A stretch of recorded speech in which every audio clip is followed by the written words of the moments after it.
As I fell within the rain of shattered rubble, my gaze met with a pair of Stygian black eyes. They were like those of a dead fish, gloomy, cloudy, and with no visible emotion. I'd never exchanged words of blows with him, I had only seen him a second time now. I should have had no connection to men like him. Yet somehow I recognized him. A sudden feeling in the hunch told me that I had known this man for a long time. Less like a delusion, more like foreknowledge, it made me remember the smell of gunpowder smoke. The countless battles I had braved granted me an illusion of long-sought repose. Yet my foolishness, I did not realize that the glory earned in victories past was but a herald summoning me to the next stage of bloodshed. I had enough. I wished for it to end. The crimson of blood, the white of bones, the black of charred flesh, the grey of splattered entrails. The gleam of bayonets, the metal of bullets, the oscillation of the ground in the wake of an army of creaking tongues, the feculent smell of trenches. To escape them now, I had no choice but to embrace the carnage once more.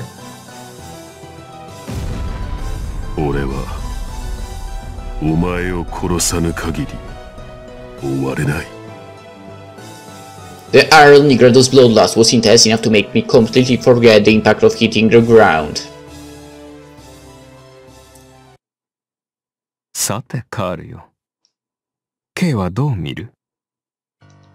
As he stood on the magic circle, the arc of the new world, all by his lonesome, Reinhardt bowed to his non-present companion.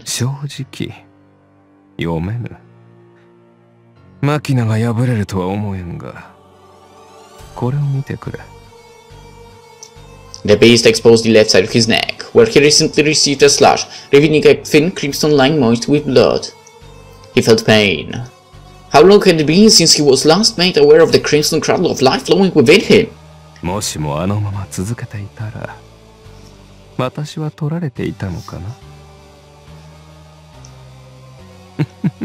Nah.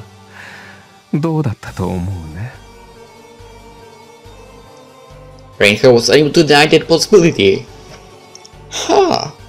The temporal axis of his recovery had deviated from that of Rand's development, so it was entirely possible for the continuation of the battle to completely turn the tides of war. The beast couldn't tell if that was outside or within his expectations. However, that very deviation was what gave importance to the egoist battle with Nigredo and made the course of events take a more dramatic turn.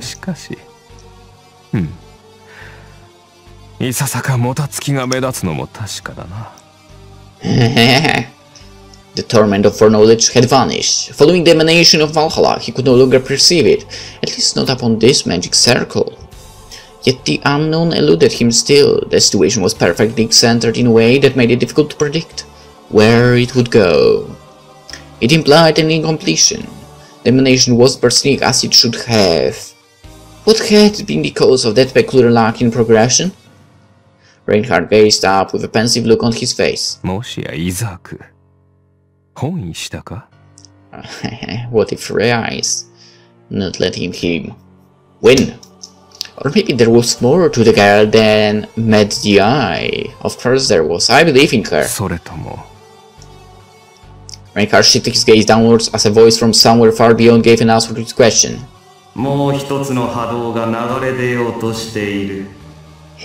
Interesting.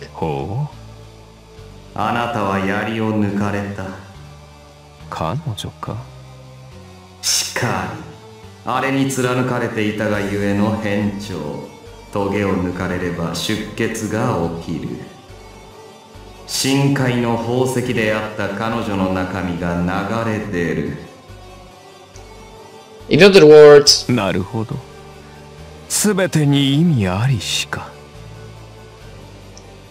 his opponent's raw determination not to allow the opening of the Ave prompted Reinhardt to draw his lance. With that, the songstress, once a vessel of transcendence, began to show signs of emanating a harmony, birthing a conflict that made Isaac's world stagnate. Zarathustra Ubermensch seized the opportunity and began to develop a menacing speeds. All those factors combined to create a situation which delayed the young Solemn King's Rhea's melting. Thus, it was possible that she would make an attempt to resist. Sublime and splendid. Events which did not go as Reinhardt intended were a rarity for him. 勝利の美酒は甘くなる。波動か。確かにそういうものなのかもしれんな。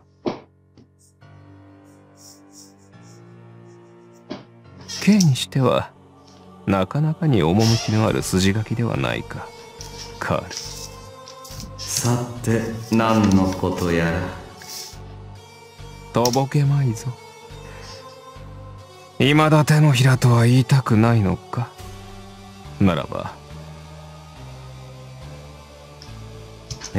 せめてここから今少しだけ観覧しよう。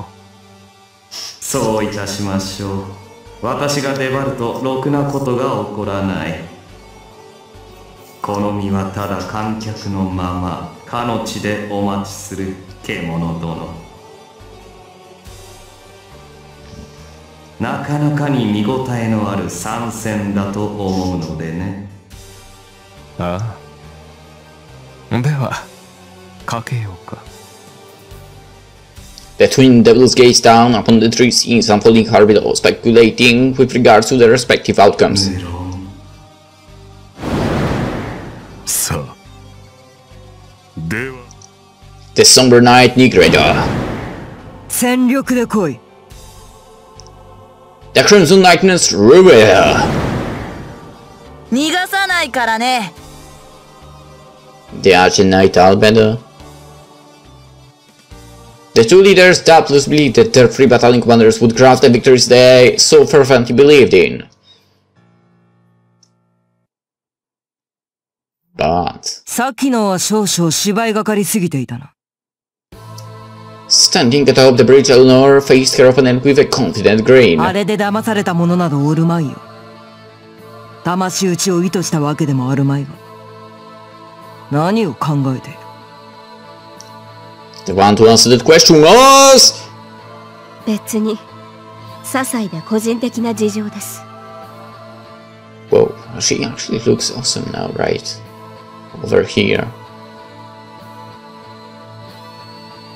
I mean, there's difference in her looks now.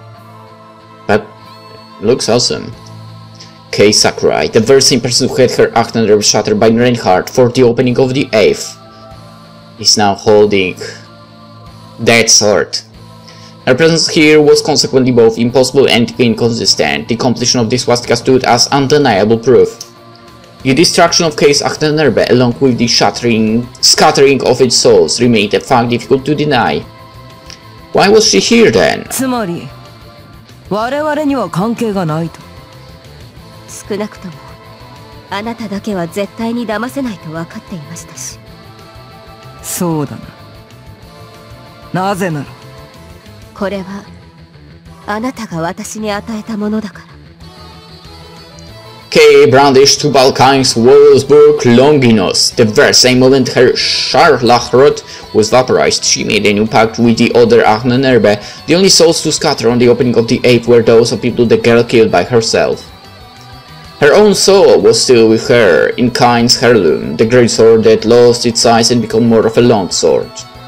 Or perhaps a more apt way of describing it would be to say that her soul was about to be devoured by the instrument. Normally, such a convenient exchange of weaponry would be impossible. Ample proficiency might allow one to use another Achtenrebe, but an actual switch of punks simply could not be done. After all, their wielders were chosen. The Achtenrebe themselves would discern and select the kind of souls they wanted. Compatibility was key. Those who wielded Achtenrebe were essentially slaves meant to provide them with sacrifices. And the master would pick a useful slave instead of the other way around, so the wielder was completely stripped of the freedom to pick their weapon. If there was anyone who would overturn the system of control, it would be someone who was born for that sake. Such as an Achtenrebe meant to wield other Achtenrebe. However, Kay was an ordinary person without any such extraordinary privileges. Thus, this was merely another case of the weapon choosing its wielder. But, you know, there is an easier way to explain this. She is the sister of Tubal-Cain, and well, you know, her brother was previously Tubal-Cain, right? So he was wielding the sword, and her father, his father and her father, I believe, was before that. the wielder. So basically, that sword can be wielded by anyone of Sakurai's blood. Yes, you have the Sakurai's blood, you can wield the sword. Boom, that's how it is. Anyway, months before the death, Kei was conventionally chosen by the other Afternervesh possessed. Such an event could have been acknowledged as accidental or miraculous, yet neither she nor the one before her saw it as anything special. Eleanor noted. 必然だな。それはそもそも貴様ら桜井だけを狙い撃つ。先代が消え、次の絵が何とも契約してないガラ空きとなったなら、いやおうなく取り込もうとするだろう。I just explained it, right? 本来呪いと言うべきだが、ここではそれに救われたな。いや、うまく利用したと言うべきか。なかなかの起点だよ。褒めてやろう。愚鈍な小娘だと思っていたが、どうして頭が回るようだ。随分と詳しいのですね。当然だろう。それを作らせたのは私だ。She shook her head and spoke in a voice devoid of pride or lies, sounding more like a complaint. レベルスプルグロンギヌス。くだらん代物であり、見るに耐えんよ。クリストフあたりならこう言うだろうさ。奴に同意をするのは尺だがね。私も本音は我慢ならん。真相がハイドリヒ教にしか扱えぬことに対するヒムラーの嫉妬や恐れなど正直知ったことではない。だが他ならぬハイドリヒ教にやれと言われればやるしかなかろう。象徴としての偶像、小物の共栄心を満たし安心を与え、その上で我々は新たな戦力を獲得する。まあ理屈はわからんでもない。だから私が呼んだのだ。この国から貴様の曽祖父を不本意ながら名誉アーリア人として幕下に加えてやるために。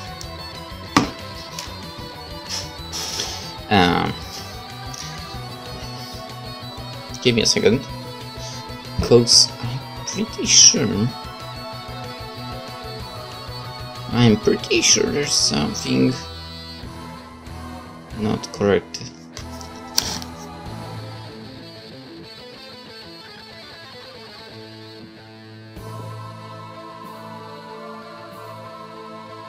Okay, never mind.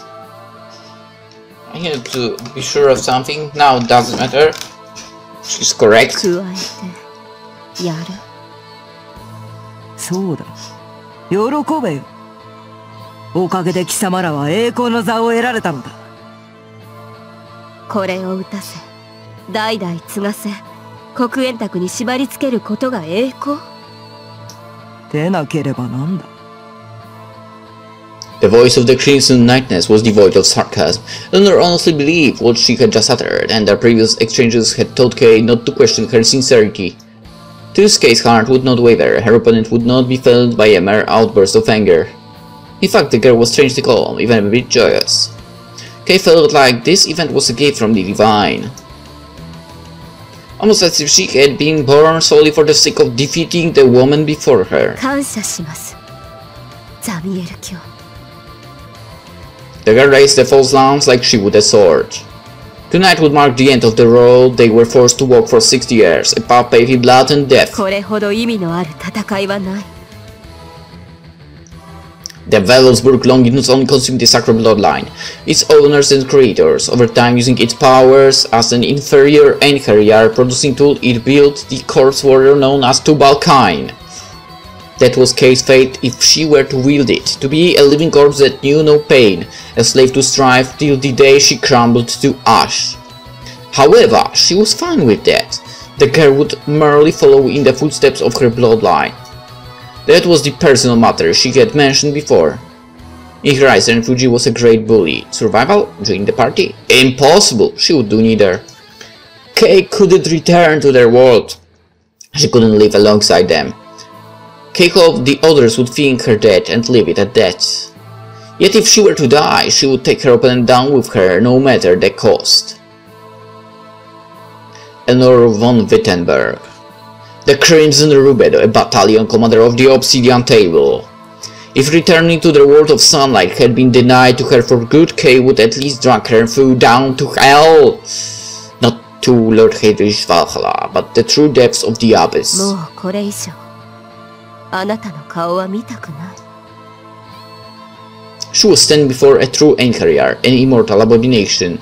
To fight and defeat her, Tekka herself had to become immortal as well, even if her means were inferior.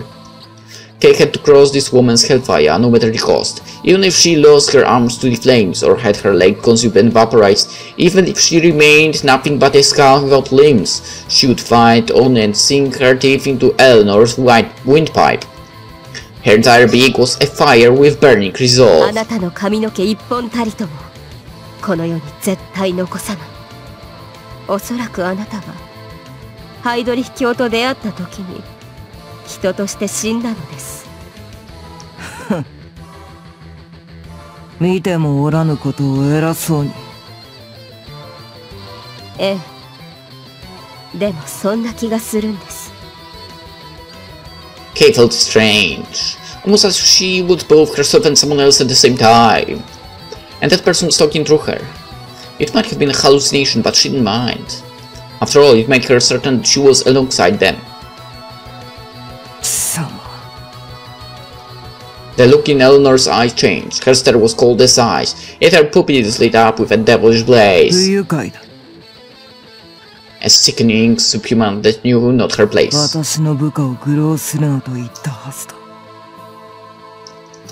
How dare this yellow-skinned, dark-haired wretch of a girl imitate her Valkyrie? If it truly was her, to Eleanor, the girl addressing her was nothing like the one she knew all those years ago. 本当にあなたは変わってしまわれた。 Words that the woman didn't want to hear her say. まだ目は覚めないのですか？注意。 Her words were the final spark to their battle. 私があなたを救いましょう。 Lightning, fierce and pure, began to flow through the false lungs. Kay didn't know what these sparks meant. Well, Eleanor instantly recalled a certain foolish girl. Valkyria, the Obsidian Table's very own battle maiden. The one and only woman who, even as she braved countless battlefields thick with madness and drinking of blood, never once discarded her humanity. Kay felt like she knew her opponent well. With unmistakable conviction burning in her heart, she spoke of her own volition words that belonged to someone else. あなたは弱い。 Well, I know why she's acting like that. Do you know why? Should I tell you? Or maybe it will be revealed, actually, with the fight, so I will not tell. Weak enough to be content with being eternally scorched by a light forever beyond her reach. Discarding pride and honor, she gave her heart to an utter scoundrel of a man choosing to present the act as loyalty. A person hardly deserving to be called human. A woman less experienced than most maidens. An observer could easily puzzle out why she harbored such a fierce dislike for Lisa, while being completely blind to the true reason herself. Eleanor avoided no knowledge in it.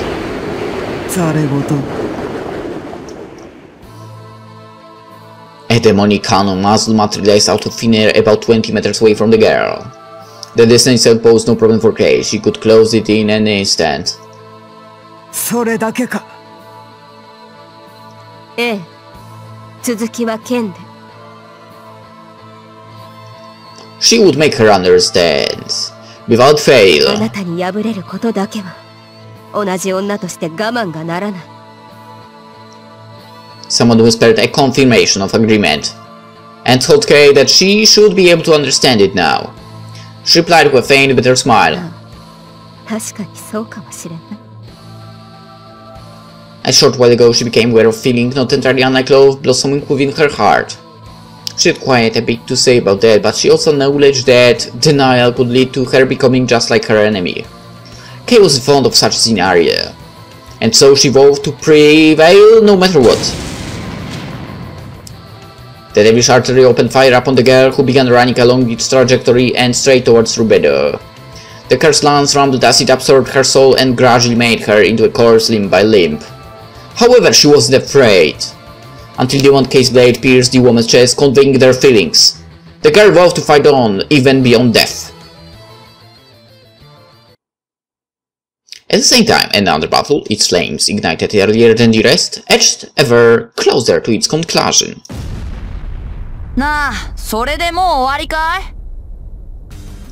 Wolfgang Schreiber sat on the ruins of the amusement park and heaved a sudden sigh. Not a hair on his head was harmed. In fact, his opponent had yet to land a single hit. On the other hand,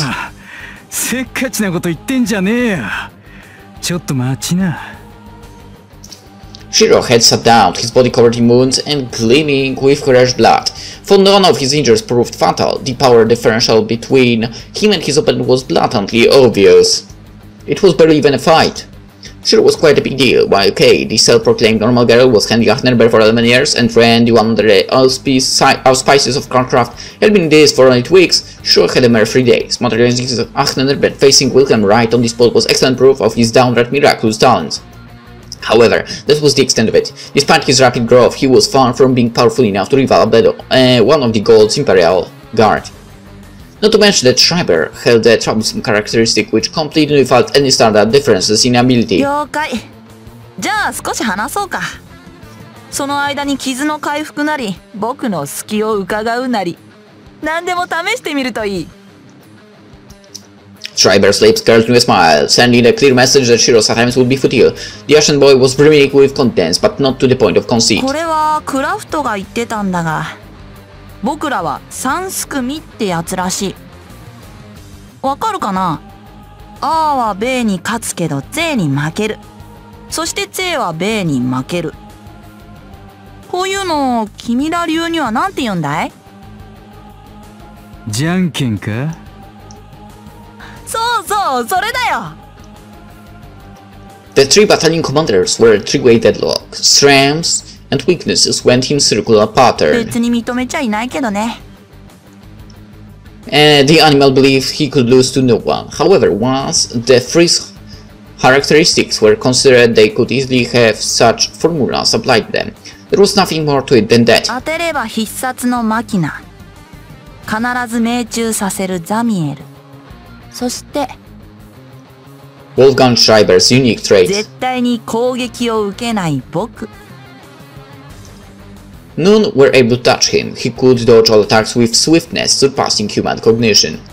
Schreiber was a being of raw speed, soaring faster than anyone else. As long as time itself didn't grin to a complete halt, the mad Albedo would never be caught. No matter the battle, a critical difference in speed never left any hope for the slow. マキナは強いよ。ああ、それなりに敬意もある。だけど彼じゃ僕を倒せない。Though Negro's fists were dreadfully fatal, they meant nothing unless he could land a hit. Not to mention that Schreiber, his mind a whirlpool of madness, knew no fear at all. The word of getting here would not even enter his mind. だからザミエルならあるいは僕を捕まえ得るらしいんだが、どうなんだろうね。まあ話半分に聞いときなよ。君が真似できることでもないんだし。黒が赤に勝つって理屈はどうなんだよ。ああ、それね。Schreiber shrugged as if to state that it was obvious. 魂の強度が互角なのさ。マキナはザミエルの方をかわせないけど、一発じゃおそらく死なない。となれば、あとは重火器の常識だ。再装填、つまりためが必要となり、その隙にドカーン。大砲の打ち合いなら決め手はそこだね。どっちがより耐えられるか、我慢比べの結果だよ。なるほど。Seemingly realizing something, Shiro slowly got up. つまりお前は一発食らえば吹っ飛んじまうカトンボっていうわけだ。That was the first time he had heard something like that. Schreiber widened his eyes, bursting out into a roaring laughter. なるほど。確かにそうだ。そうかもしれない。The Ashen boy never got hit, so he couldn't deny the possibility. However, he wouldn't give anyone the opportunity to find out. いいな。君は面白いな。He's not funny here. He's serious, actually. I mean, he might have a plan. Again. 頭がいいんだね。すごいすごい。よくそんなところに着目できるよ。本気で驚いたしびっくりだ。しねえ方がアホだろ。そうかな。この状況でそこまで考えられるやつ、そんなにいないと思うけどね。As in a situation in which they faced an enemy they couldn't catch. Even if Schreiber's flash was as fragile as glass, it didn't matter if no one could land a hit on him. 逃げ回るだけが脳の腰抜けが言うじゃねえかよ。そうね。とりあえずそういうのには引っかからないぞって言っておこうか。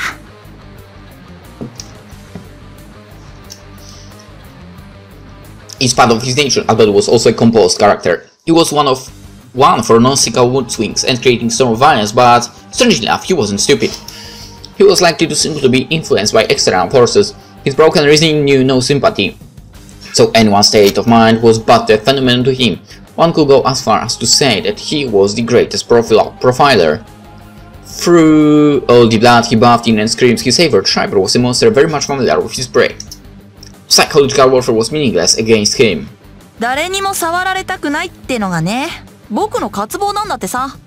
別にそんなことはないと思うんだけど、クラフトが言うにはそうらしいんだよ。なんだ？親父にでも掘られたのか？あ？なんで知ってんの？なんでって、お前。Shiro was astounded by the boy's nonchalant way of answering the question. Was that it? Was that the reason you climbed it, and that nimble bastard didn't even realize it? 別に珍しい話じゃないんだよ。僕はムッターが好きだったし。家業だったからね、そういうの。客取らないとさ、食べていけないじゃん。Schreiber spoke with a beaming, cherubic smile. Shiro could tell the bastard was being completely serious from the lack of any speck of gloom on that innocent visage. It was enough to make him sick. A curse that drove by up his throat. ムッターが欲しかったのは女なんだよ。娘を産んで、親子一緒にお客さんからずっと愛され続ける花を売ろう。優しくされたい、優しくしてよ。抱いて抱きしめて私を愛して。可愛い人さ、とても綺麗な人だったさ。だから男に生まれた僕はいらない。いらないものがついてるから取られちゃったよ。そうすりゃ一緒に花を売れる。Wow. Now, so that's the story behind it all. Well, honestly, now I am not surprised that he's that crazy. I probably would go that crazy as well if something like that were to happen to me, honestly. 僕の本名はね、アンナって言うんだ。ウォルフガングはファーターの名前さ。Shiro's instincts told him to not let the Ashen boy continue his speech. For the whole thing made him sick to his stomach, Shiro wasn't one to allow sympathy to stifle his battle lust. Therefore, the decision was entirely tactical. If he allowed that thing to continue his talk, it wouldn't end well. Schreiber himself seemed to be oblivious to it, but his opponent felt like there was a sordid, festering broth of rotten emotion boiling within him. One that was about to burst out into the open. 出来損ないって言われたんだ。The Ashen Knight looked up at the distant sky, spreading out his arms as if to embrace something. Things were looking bad, he was talking too much. Shiro fixed his aim and pulled the trigger. The bullet shot forth with a gunpowder explosion. お前なんかがいい気になるな。男のくせに、私の方が綺麗なのに、女なのに。お前なんか、出来損ないの化け物じゃないか。Uh-oh. Now it's too late, I guess. Leaving a thunderous burst of sound behind him, Schreiber vanished from sight. そうだよ。僕は女じゃないけど男でもない。The impact that followed preceded a scream. The surprise attack from the lad was likely a full body ram. No more, however, its speed made it feel more like a cannon shot. Now that I think about the Shiro, you took Rusalka's Irae, and in that Irae you have a few toys. Can't you somehow use them to protect you from all sides? But no way, Shiro flew through the air like a piece of wood. It would take less than a second for him to hit the ground, but that was enough time for Schreiber to attack him more than 100 times. Amidst the ruins of the amusement park, the village circus would be enacted. 女だったムタは殺した。男だったファーターも殺した。小さい子供も年寄りもみんな殺しまくった。死ぬんだよ。奴ら混沌に死ぬんだよ。じゃあ僕は殺し続けて知らない僕は一体なんだ。 The muddy Taudo showed no sign of stopping. Like a ray of light diffusing throughout the area, he soared across the skies while delivering blows to Shiro in midair. More than 4 seconds had passed, but he didn't fall. His weapon didn't let him. Little by little he was being scrubbed, clawed and bitten. The attacks would continue until there was no more flesh to be torn from his body. Thus, Shiro had to put up some form of resistance. 僕は不死身の生き物なんだ。子供を残せないっていうことは、そりゃ死なないってことなんだよ。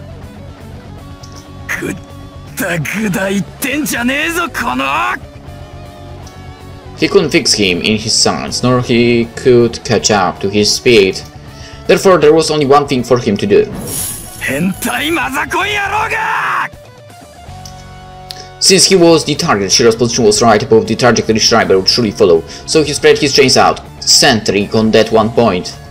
He couldn't see or seize him by being assertive, so building a net and waiting was the rational course of action. His enemy would come in less than 100th of a second. However,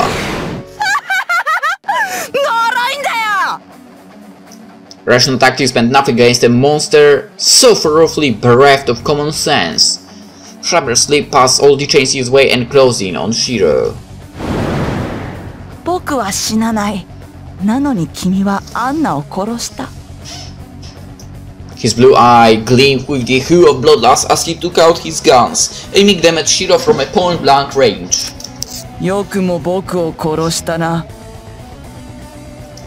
Spouting some unrelatable nonsense for reasoning, the Ashen boy was about to pull the trigger.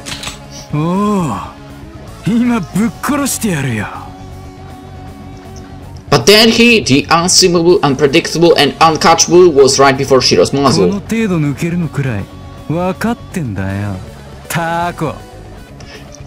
The net was only meant to limit Schreiber's movements and help Shiro predict them. No matter how fast he was, anyone could beat him to the punch if they knew his trajectory.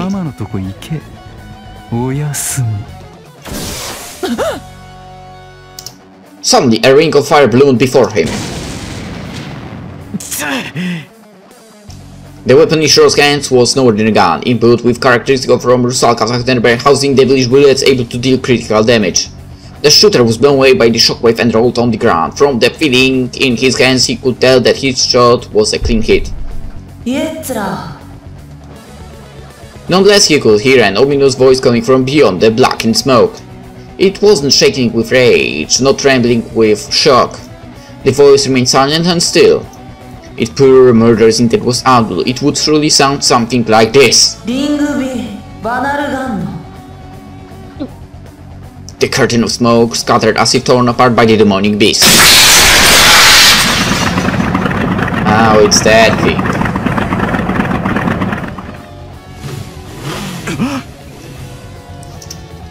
Before he realized what just happened, Shiro's nostrils and mouth were clouded by a certain stench. The smell of blood. A false stench from victims numbering in the tens of thousands, all pointing to a terrible machine beast that ground myriads to dust, casting them to the depths of the abyss as they wailed in hellish agony. Its soul-chilling growl was the fierce exhaust of combusted blood. The single headlight, reminiscent of the owner's one eye, sliced through the Stygian night and illuminated Shiro.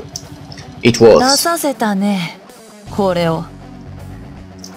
a Zandop KS-750, the military two-wheeler designed to blaze through the carnage of the battlefield. It was far smaller than many monster machines of the present, but its sinister shape and heavy exhaust note gave it a downright devilish impression. This beast of a machine was in a completely different league compared to vehicles created for public roads or drifting games in stadiums. In essence, it could be regarded in the same category as tanks and fighter planes. The Steel Demon was created for war. The flesh it pulverized, standing as undeniable proof of its nightmarish nature. なるほど。そいつが本体ってわけか。Shiro finally realized that Schreiber had yet to suffer a single injury. He was completely unscathed. His shot only hit the Ashen Knight's guns, which explained the intensity of the explosion, as well as the boy coming out unscathed. The guns weren't Albedo's Achnenerbe. After all, there was no reason for someone faster than a speeding bullet to ever rely on something so counterproductive. The fierce beast was still completely undamaged. やってくれたね。 However, that all amounted to nothing more than Shiro's own conjecture. Losing his guns made Schreiber's voice crack as he began to cry like a parent weeping for his own children. How could anyone be so cruel? What was he supposed to do now? After all, without those. 君に触らなくちゃいけないじゃないか。 The beast had rammed his own butt into his opponent countless times by now. As such, many would likely claim that he was spewing nonsense, but not Shiro. The Ashen Knight underwent a change. He came closer to his core, craving and with it the real him, the maddened Hrodevitnir, averse to touching and being touched. まったく。こりゃ何の縁だよ。 Despite it all, Shiro gave a faint grin. The way he unsteadily rose to his feet was hardly the visage of someone fit for battle. He seemingly stood up on the verge of death. The damage he had sustained in the clash was far too severe. Shiro couldn't land a single counterattack on Schreiber in his Azaic stage, making the very thought of victory seem like the ravings of a delusional madman. His enemy would become faster. No matter how optimistic the observation, Schreiber's speed in his yet strategy was incomparable to what it was before. An impact with that motorbike meant instant death. Roadkill would be putting it lightly. The crash would obliterate his body and not even leave the soul behind. And yet, ジンクスがあんだよ。 as Schreiber trembled, Shiro pointed at him and spoke with absolute confidence. 酸欠したら事故るんだぜ。 Although hadn't lost his will to do battle, despite his face moistening with tears of bewilderment, the Ashen boy was clearly about to have an outburst. In Shiro's mind, this was nothing short of a countdown to his death. In spite of that, he displayed composure and calmness that went beyond his inherently twisted disposition. Almost as if he was certain of his victory. What did he imply by 3 people? The 2 of them were the only ones there. Hey, he was speaking about the souls! なあ、そうだろ？ His voice was unbefittingly gentle. エリー、美味しい見せ場だぜ。出てこいよ。 With that one phrase, the situation made a complete turnaround. What?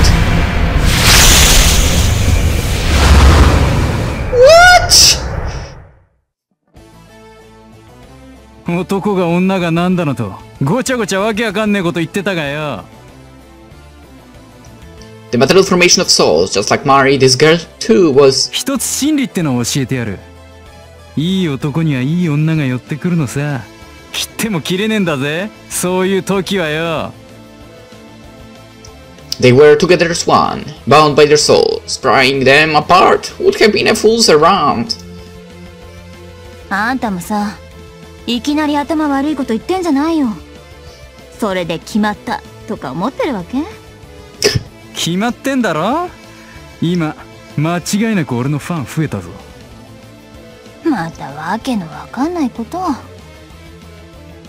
They were the same as always. In spite of the situation, the 2 exchanged smiles, displaying no fear in their face of the beast's bloodlust. The mental strength and trust required for that must have been beyond measure. They believed, without a shadow of doubt, that they were going to emerge victorious. ほら、来いよ。 She spared their 打 opponent. ち込んでやるからおいで、坊や。 Ellie gently beckoned him. For no one present knew this concept, completion was the joining of yin and yang. However, 羨ましいならそう言えよ。ずっとそばにいてくれる誰かが一人でも欲しかったんでしょ？ Schreiber was avoided with neither yin nor yang, and nothingness that couldn't have been further from completion. He dashed, sprinted, killed, and consumed. His life was one of a slaughter, defined by the mountain of corpses he had left bloody and defeated in his wake. 黙れよ。 Blood began to flow from the cavity where his right eye used to be. It was gouged out because he didn't have a hole. He wanted to stop being a mistake by becoming a girl and gaining his mother's love. As a result, he lost his eyeball and genitals. The more he sought completion, the more hollow he became. Shelby was now a husk with no identity. He had lost all manner of love. ハイドリ秘境は僕の穴を埋めてくれるんだ。It sounds weird, man. But considering your past, I guess, not really. More corpses, cadavers, and carcasses. He would kill until the planet itself was engulfed by the dead. To the maddened beast, his lord commander was the only one to fill the void he left in his wake. だから君ら、僕の轍になれ。 The Ashen Knight would forcibly take Shiro's right eye and add his genitals to replace the absence of his soul. What? Doing so would make him whole? What? He'll become an immortal champion of the Golden Glass game? 邪魔なんかさせない。Retard! The steel demon howled, resembling a beast thirsting for fresh blood as it soared across the sky like an invisible shooting star. His speed defied any description and human measurement.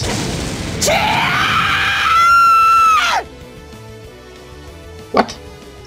The fastest being in the cosmos couldn't even be likened to a flash. He moved faster than his very own scream. Ignoring the tribbles, Mapiti, Shiro, and Ellie readied themselves for the attack. やることは分かってるよな。すっごい嫌だけど、今私ら一心伝心。Back to back, they smiled at each other, aiming their guns forwards. They had no chance of hitting him. It was downright impossible. Of course, both of them were fully aware that they had something else in mind, and the posture they assumed was simply a means to keep them from getting separated. ねえ、なんかかっこいいこと言ってよ。お前のケツがやっべえ柔らかで俺がやっべえ。Winner of a screenshot here. Wait, I'm pretty sure I turned off the sound and the notifications of that. あんた。 Anyway, how could he go for something so stupid? He could have said something about the party of his déjà vu. Anything would have been better. こういう時、カッコつけるのは死にフラグなんだよ。True. Tooth. そうだね。He was being the same dude he always had been. 行くぜ。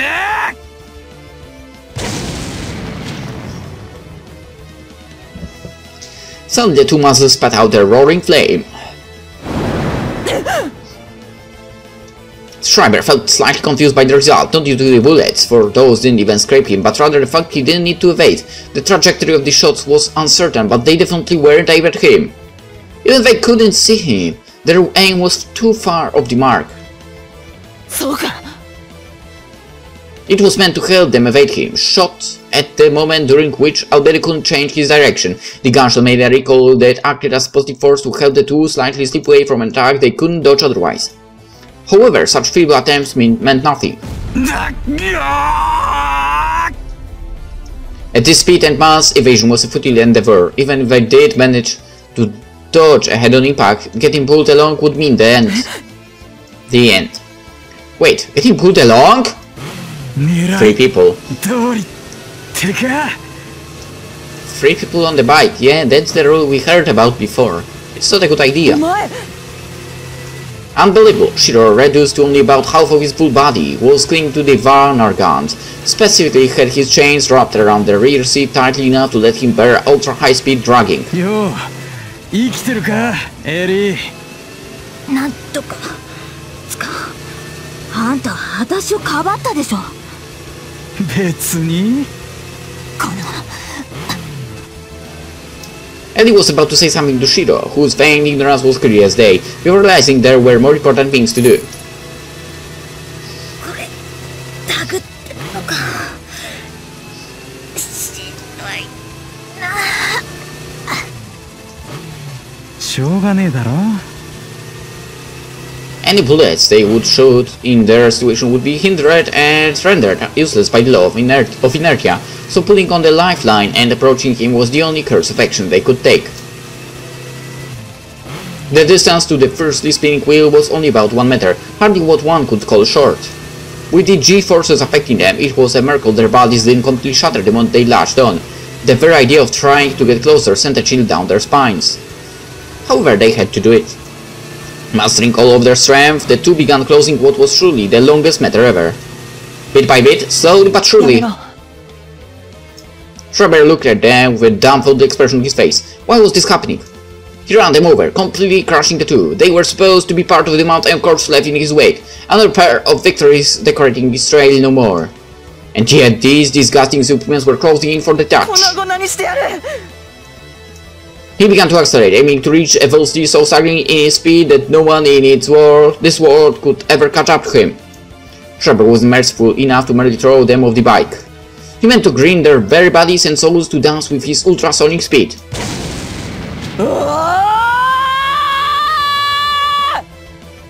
Schreiber accelerated even further, the first of his war cry echoing far and wide. The shattered atmosphere cried in deathly agony as Crowdy Whitney transcended the laws of physics, dashing towards a forbidden, unprecedented realm of speed.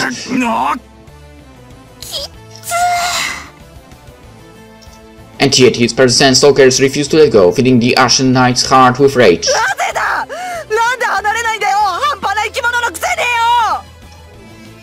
It was impossible, an intolerable absurdity. The Ashen Knight would never accept such a farce. He knew better than anyone that the love fostered between man and woman was but a hollow, nonsensical pipe dream. No such thing existed. It was simply not real, for an all-consuming void like cavity could reign as the absolute truth of this world. Getting rid of the chain would instantly reduce them to dust. However, he didn't do it. After all, it would mean touching them. If only he still had his guns, he could use them too.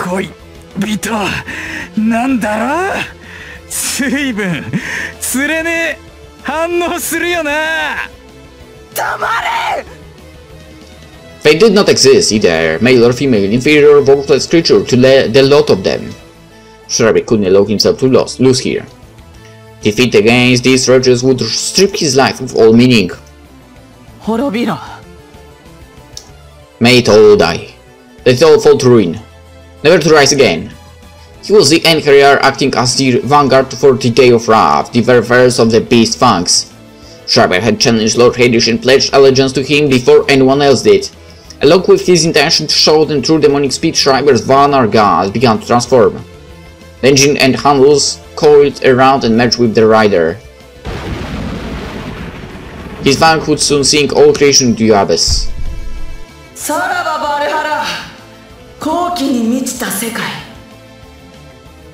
What the huh? The shattering tempest began carrying a ruinous curse like Aria.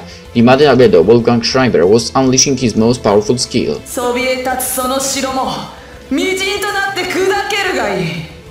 What the hell is he doing? A creation figment, the genesis of a world where no one could catch up to and lay a hand on him.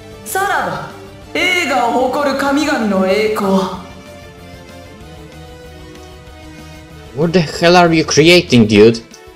He strived to be the fastest, but by no means did that imply crossing the speed of light.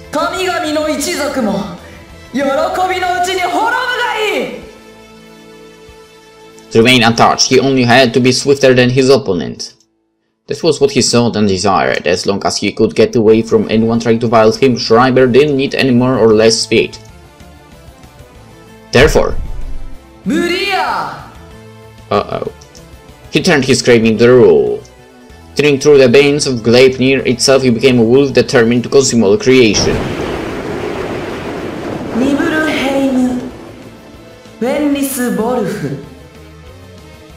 Yeah. Uh-oh. Right at the end of the Ashen Knight's malediction, Shiro found himself enveloped by a bizarre sensation. Schreiber switched to his greatest speed, easily shattering the chain holding them to Vanargand, and with it to life itself. They were fully aware that crashing to the ground at their velocity would instantly reduce them to a lifeless pile of dust. However, for one reason or another, they couldn't begin to care about that. Was that for knowledge just now? Hey? For knowledge about what? Don't just change the place right now. I wanna know what happened there.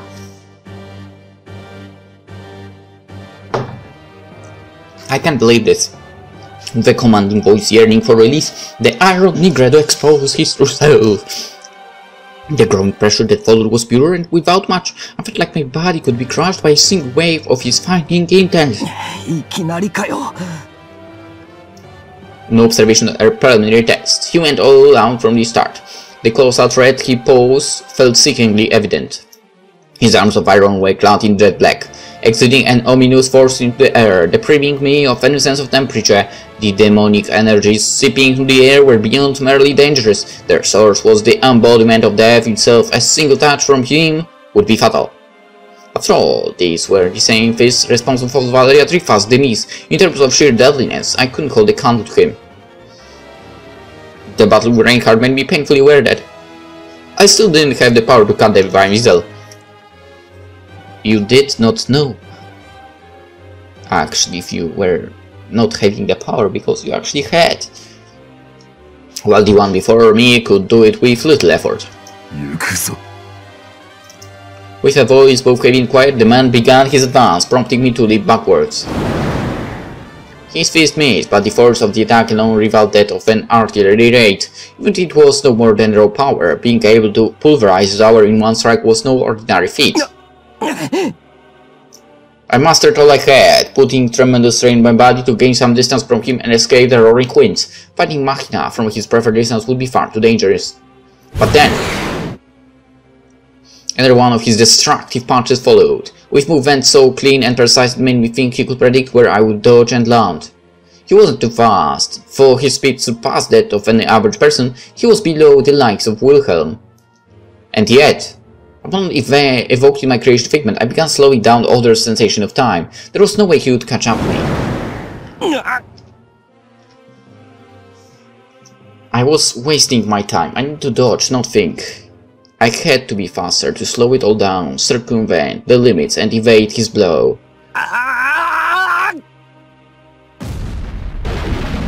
Right before the impact, I bent my body in a way that nearly tore my thick muscles apart. While I avoided direct hit, I couldn't do anything about the pressure from his explosive fist and instantly got caught in the bursting gale. I got blown several tens of meters away, spinning like the tip of a drill. Negro came after me with the inexorability of an iceberg. I finally came to understand that the man only thought about killing me. He was completely unlike anyone I had faced so far. His battle's jaw lacked joy and zeal. The Iron Negro sought but one goal, acting up his desire with a mechanical focus.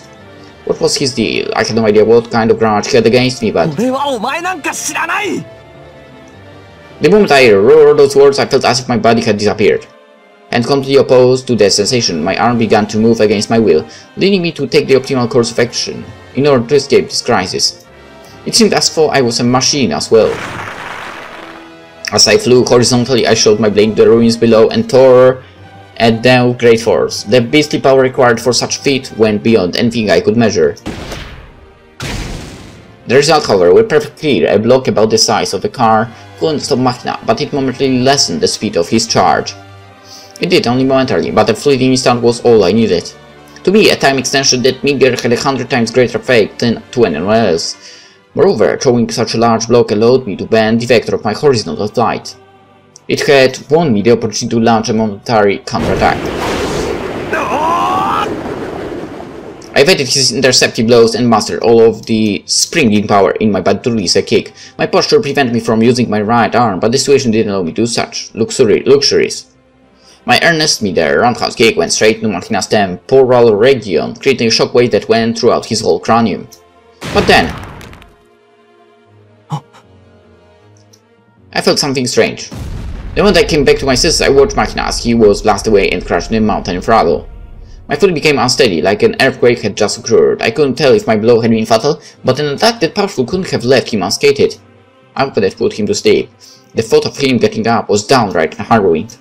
I was trembling. The numbness ran across my whole body, was accompanied by a sensation akin to shivers. It was mere excitement or invigoration. but the feeling was definitely real. It stifled the chills caused by the rumbling magic circle above, and the worry for my allies, who were fighting the other battalion commanders. But neither the time nor the composure to think about such things. I, the person known as Ren Fuji, dreaded the situation before me. The core of my being screamed at me to avoid any battle with these somber knights. However, the origin of the irrational emotion did lie in Machina's menacing strength. My guards had been pushed so far that I was beyond the reach of fears based on power difference alone, which meant that this sensation was something else entirely. I didn't fear the risks of pain, of wrath, or death, but the virtue behind this battle. The thought of being made aware of it was making me tremble with dread. Suddenly the mountain of rubble became dust, scattering in the wind. I could see his figure, clad in a jet-black SS uniform and shadowing the remains of his destructive power. Negro's dark eyes focused on me in a way that filled me with déjà vu. The scene before me felt somehow familiar, as though I had seen this man's battle-ready posture before.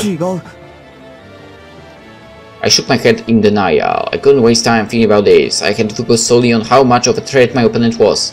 I might have failed to hit him with my guillotine, but the power in my kick was nothing to scoff at. Nonetheless, he appeared to have sustained no injuries whatsoever. The somber knight cracked his neck. His cheeks were torn here and there, but I could easily tell that it was barely an injury. After all, what I saw revealed beneath his skin didn't even belong to a human. What the hell was wrong with him? Skin that didn't leak a drop of blood, flesh and bone knit from nothing but iron. I thought only his hands were artificial, but I was dead wrong. His whole body was made of iron.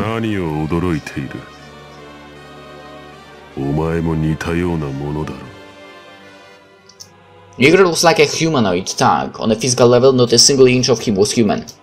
He abandoned everything that made him a person, which likely included his brain.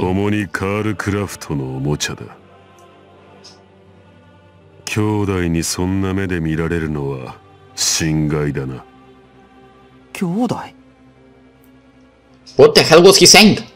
There was no way I could have known this guy, so why did he say otherwise?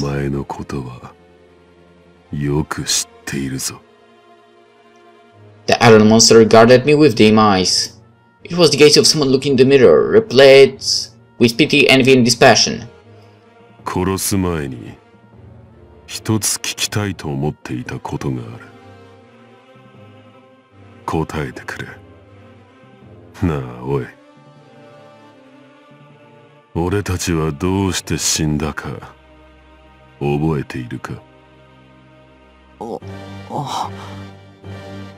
What was he saying?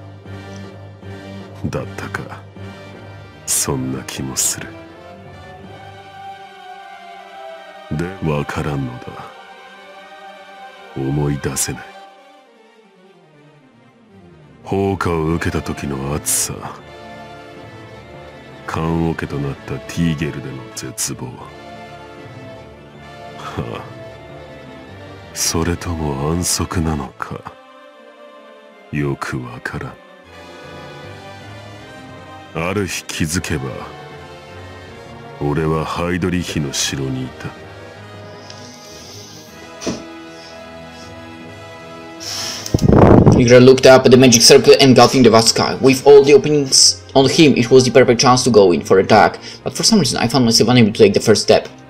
While a part of me wanted to ignore every word he spoke, another part was eager to hear him out.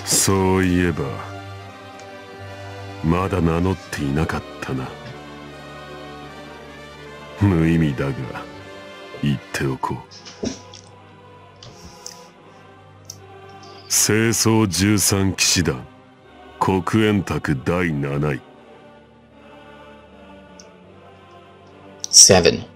If my memory didn't fail me, that was the seat I took when facing Reinhardt in the hall beneath the church.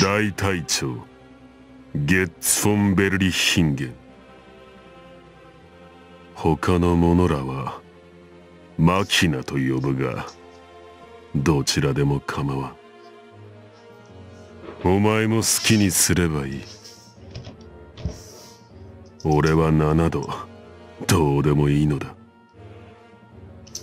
It was likely because he didn't even remember it.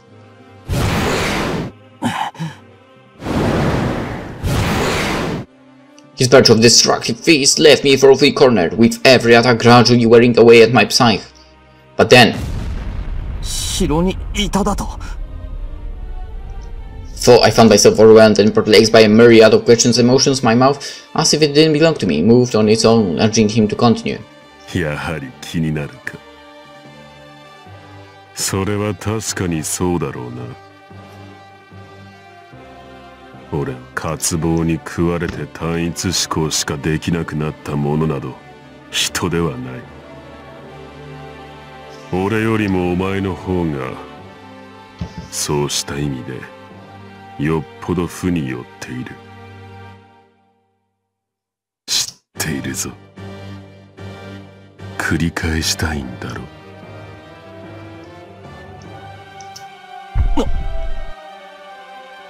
I was at lost for words. How did this guy know that? 行くべき戻る場所。前のめり駆け抜けてたどり着く過去など矛盾だ。理屈が立たないと子供でもわかる。故に地平は直線でなく円。星と同じく回る円環。そこを何周でも回り続ける。早く早く甘美な今、愛しい過去を無限に味わい続けるため、未来を超速で駆け抜けつつ吹き飛ばす。失踪する停滞。お前の渇望はそれだろう。よ。I tried to speak, but no words could come. He had described me with a kind of roughness and persona I wasn't confident I could master. He was completely right. I dashed forward because I wished to return to those days gone by. That was repetition, plain and simple. If that was but a loop, I journeyed through the world while skipping anything but Japan. If such a feat was possible, it would be no less than equal to staying in one place. 俺はそうした旅に産んでいてな。別の停止に疲れたのだ。すなわち。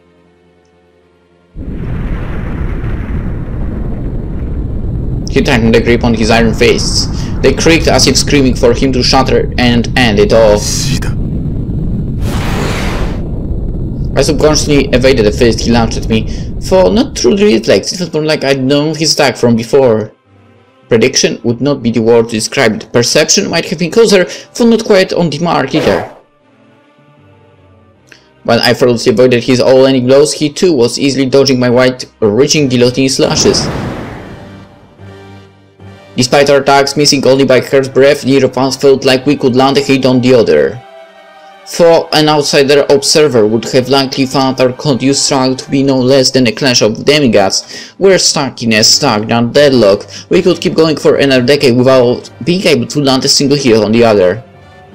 He and I were too alike, and our fight felt more like shadow boxing with one's reflection. A decisive blow wouldn't occur anytime soon. What the hell? How could this be happening?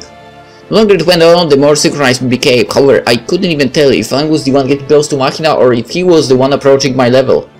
I was the one with more moves. Considering the nature of my ability, I would likely be the victor in terms of speed and offensive output. Machina, on the other hand, had more tact than I, proven by the fact that he had yet to yield to my attacks. Things were not looking good. The equilibrium would collapse the moment I became unable to maintain my speed. For every 10 attacks I made, he returned only 2 or 3. That very balance acted as the scales keeping the deadlock alive. If my attacks were to fall below 8, the situation would instantly shift in his favor. Thus, making the ground shudder under my feet, I accelerated while thoroughly ignoring my creaky bones and the burning sensation in muscles and psyche. It was the situation that allowed me to even consider living and spare energy. For my body was already overflowing with adrenaline, I forced it to produce even more, enough to make my brain pop.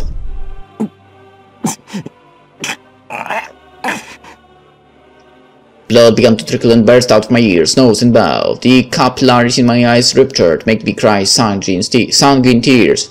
Accelerating further still could mean death, but I didn't mind. Limits were meant to be crossed. After all, if I couldn't pull through something this bigger, no amount of struggle would align me with Reinhardt. This walking tank needed to piece off already. Unlike him, I still had a future to look forward to. Right as I began to accelerate beyond my limits, ignoring the tremendous pain ravaging my body. Machina crushed my leg with a stab that made the ground cave in.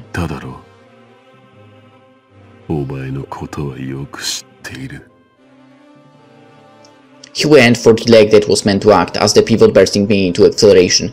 As I'd only ever seen Machina attack with his fist, I never once considered he'd launch any other type of attack. It was a critical oversight on my part, brought about by my pitiful search of panic. However, I didn't think there were many people who in my situation could predict such a move from him.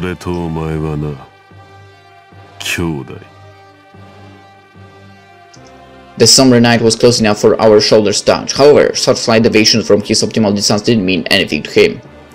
A single blow would mark my miss.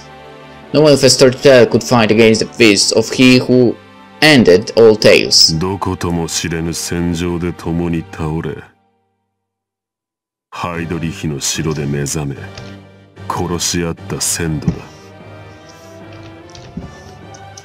Machina twisted his upper body and created an opportunity for him to launch his fist at me. With my leg held down by his, I was unable to evade it. He was over, he would hit me for sure.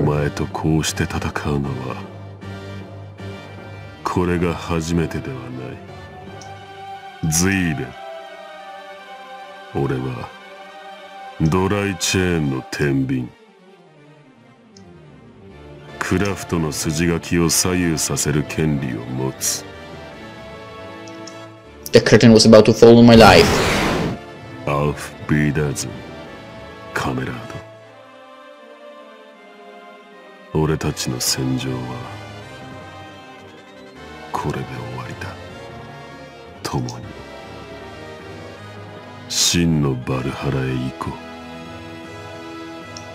His all-ending fist crushed and burst through my heart. Cracks appeared on my torso as I felt my body begin to shatter like glass. No way, damn it, was this really the end? Mari. Forgive me. I failed to fulfill any of my promises.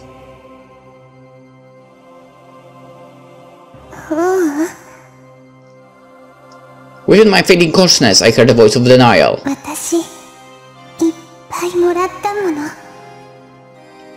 My rapidly collapsing mind had been enveloped by a fleeting dream.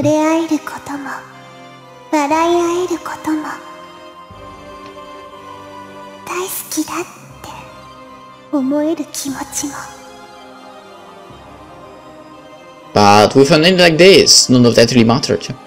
I was afraid. My heart ached. I was perfectly fine with pain and I was afraid of dying. However, I didn't think I could bear letting go of Mari's hand. That girl felt the same way. She also had something to say to him. A whisper meant to utter a certain truth.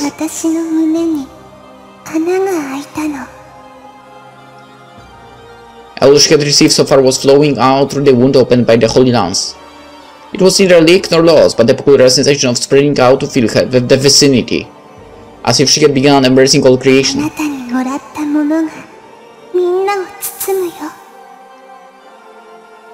A treasure worth protecting, its light gentle.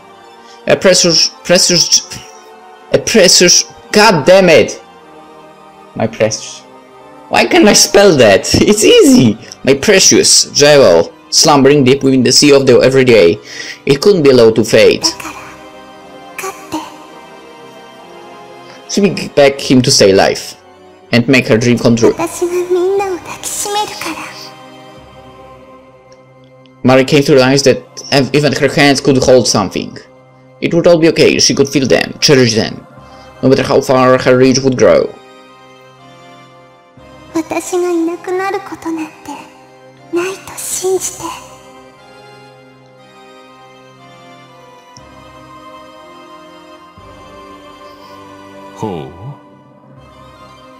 As they looked down from the magic circle etched onto the canopy of the heavens, the beast's golden eyes squinted with delight. A ripple across the fabric of space conveyed the incorporeal Mercury's own sentiments. The reply was only a snicker displayed right before they joined in, delivering a chant.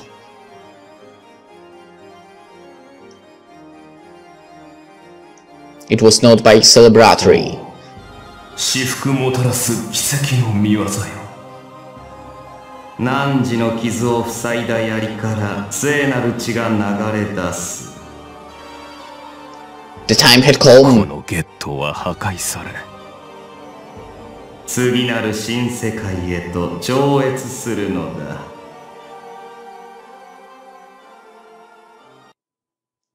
Huh? A certain event was occurring several minutes before the miracle came alive. After all, everything was happening at the same time. It was reasonable to call it a coincidence. No one intended or expected it. However, such fortuitous had always resulted from the accumulation of inevitabilities. Indeed, nothing was without meaning. Every single action of all the actors taking part in the final battle had summoned the inevitable coincidence. Thus, going back in time was necessary to make the truth more obvious and evident.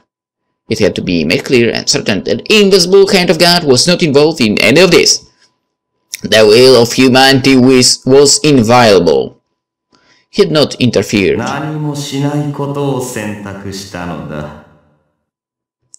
Carcraft produced a faint smirk. Kay could hear the clank of the blade. Her eyes perceived the bursting sparks. And for only barely, even her nose was still heavy enough to pick up the reek of scorched flesh. However,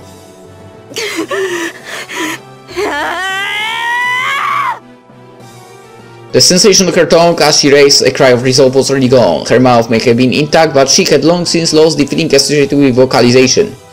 Pain had almost disappeared as well. Her left arm had been enveloped by flames, her right knee joint reduced to cinders. The fact it had yet to break was a miracle in itself. Caught in the crimson blaze, Kay's hair and face had both lost their original state. Her battlefield was one of a scorching inferno. Eleanor turned the surroundings to piratic hell the very moment the fight began. Even the iron frame of the bridge began to melt. The weight disordered like toffee and slowly collapsed under its own weight was nothing short of mystical. Had Kay been her old self, Eleanor's hellfire would have likely consumed her without mercy. The flames of the Crimson Nightness far surpassed the girls, both in terms of quality and intensity. Eleanor once said that all fires would be consumed by any greater blaze, and she wasn't wrong in the least. The inferno under Rubido's command was a dimension above the flame wielded by Kay. Changing her back then would be akin to raising a lighter before a nuclear blast. Thus she went for the optimal choice. If the girl was to stand against the woman, she would have to raise her endurance to become an Einherjar, capable of continuing the fight even with scorched limbs and a body gone limp. Otherwise, she would have been defeated in a single strike. The battlefield was much like Muspel's realm, a realm of hellfire evaporating all in its path. Despite that, the Crimson Rubido had yet to break a sweat, proudly implying that the battle was only now beginning. She even went so far as to label the situation chilly. To her it was due beyond description. Eleanor's ice-cold glare stood in sharp contrast with the raging heat she had summoned. The woman had gone on the offensive ever since launching the first shot. She deflected Kay's blade with her bare hands without looking the least bit concerned. The flames flowing all around Rubido were but a side effect of her moving her limbs, an unconscious act no different from sending dust in the air whirling about as one exhaled. For Kay to be burned by an axe of triple meant she was less than an insect compared to Eleanor. A spear-like firearm abruptly materialized behind Eleanor. A steep shot towards Kay, digging into her solar plexus before exploding.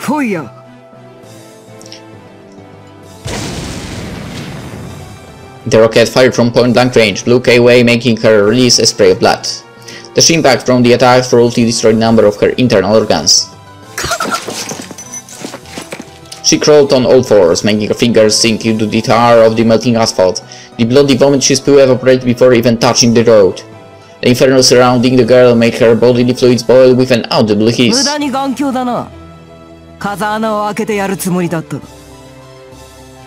The Panzerfaust was never designed to be used as a penetrative weapon, but in Rubedel's hands its original purpose didn't matter one bit. Whatever the case, it was nothing for Kay to worry about. Being able to ignore all pain and injury, she could continue fighting as long as her opponent didn't evaporate her in one hit. Thus she went on the offensive in a seemingly suicidal charge. She would never give up.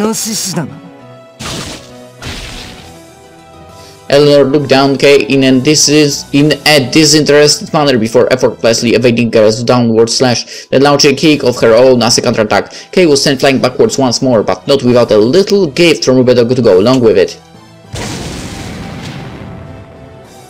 The woman nonchalantly snapped her fingers, summoning a mid-air explosion. Caught up in the blast, Kay was making somersaults as she fell into a burning sea of tar. And right before she sank, over 20 Schmeissers opened fire on her. The barrage made the wavy tar splash, creating countless fiery droplets that contributed to the scorching hell around them. Eleanor's ability warranted no surprise in particular, for people were limited to only one Achterberg. Certain others, like Rusalka, created a set of objects belonging to a single concept. While the witch's Achterberg now in Shiro's hands was an assembly of torture devices, Eleanor carried a collection of firearms. Her arsenal rivaled the firepower of an entire army. She had it all: landmines, assault rifles, hand grenades, anti-tank, and even anti-air guns. In terms of size, the Achterberg acting as her core couldn't be matched by anyone at the obsidian table. Her weapon was a marvel of tactical arms that easily surpassed the concept of items carried on one's person. It was an absurdly large piece of artillery that moved with the arm itself, and required several thousand persons to operate at full capacity. As such, being able to summon a multitude of firearms would only be natural. These were no mere battle, but an all-out war. The valor of a single person meant nothing before tens of thousands of guns, all locked, loaded, and ready to fire. Basically, Eleanor had no intention of pretending to duel someone as slowly as Kay. らしく揉みつぶされるのが似合いだろう。気に食わぬなら立てよ小娘。達者なのは口だけか。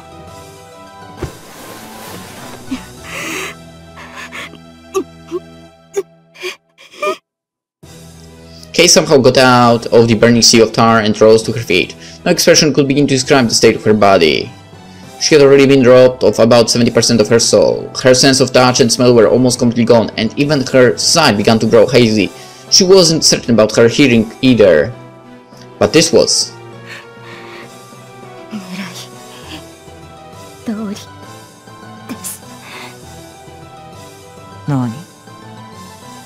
The girl's nonsensical utterance made Eleanor knit her brows. Had the girl lost her mind? She planned to suffer injuries that severe? Even Jazz and stupidity had their limits.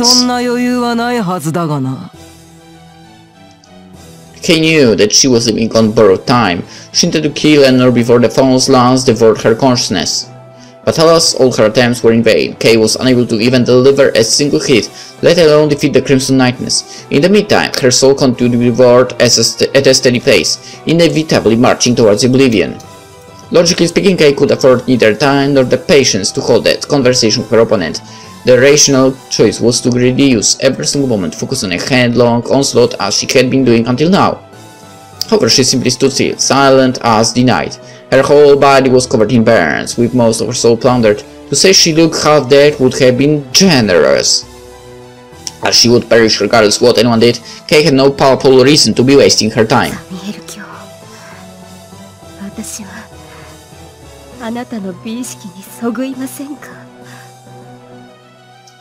Kay's question made Eleanor fall silent and look at her with doubtful eyes. For the woman was a passionate character, she also had a sophisticated eye for tactics. Her mind wouldn't allow her to fall for half-baked plots. Robert observed, conjectured, analyzed, and ascertained, leading her to conclude that the girl before her was a complete idiot who merely wanted to speak her last words in a complaint. With that in mind, she decided to play along with her final blow, whole.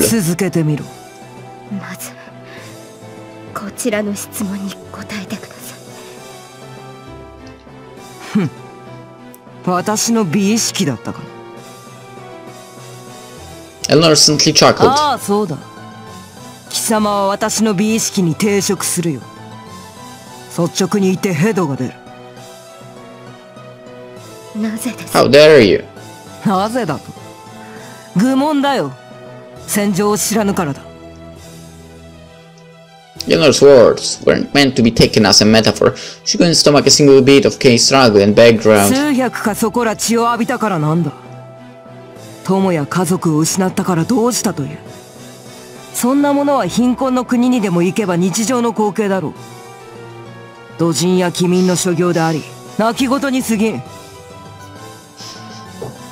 戦場は兵士の本分をわきまえた者にしか理解できない。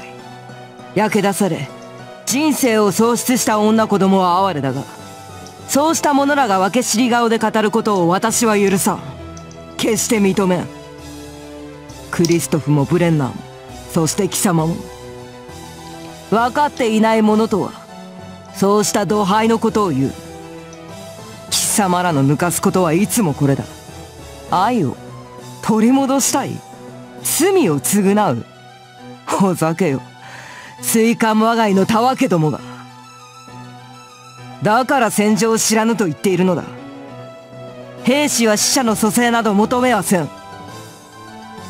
いかにして己は死なず、いかにして他者を殺し続けるか。我々はそれだ。戦場とはその原理だ。背後の死体に取りすがって泣いているような貴様らは兵士でないゆえに戦場を理解していない。わかるか？だから払うのだよ。In her eyes, they were but fruits, participating in their exalted crusade by accident, taking it with their foolish conduct.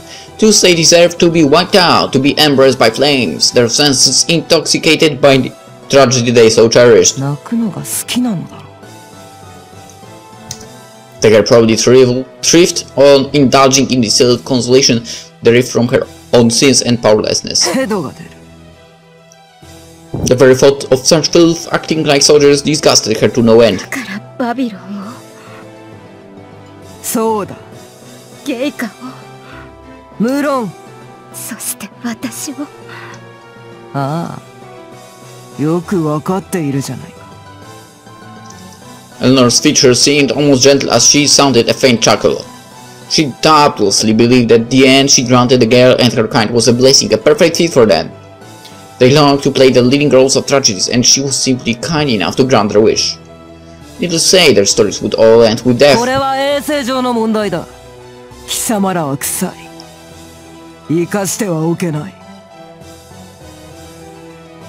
Rupert spoke in a tone called defies, fit for someone about to exterminate the 剣 pest. など抜く価値もない。一掃するだけだ。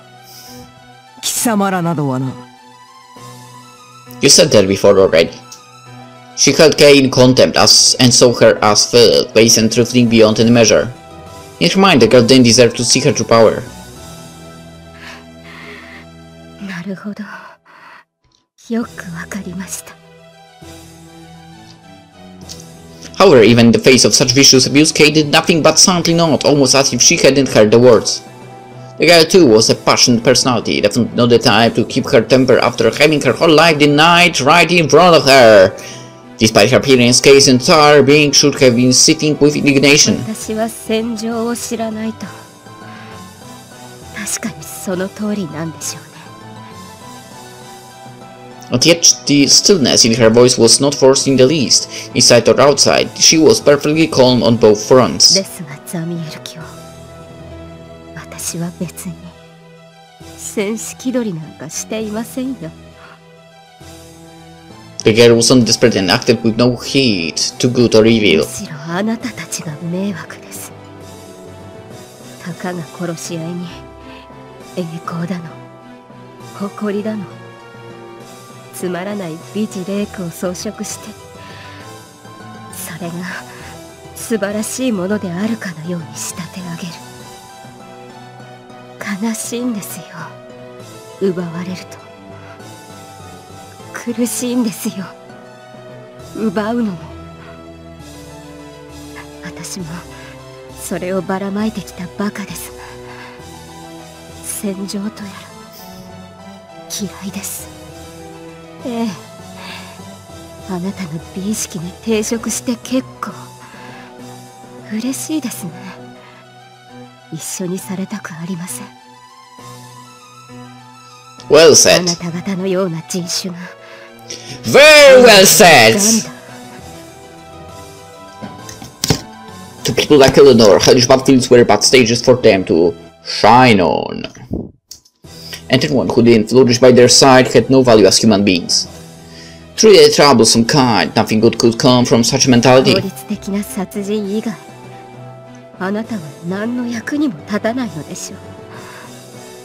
パン、 Nor did the woman know how to love. 無能は誰ですか、ザミエル卿。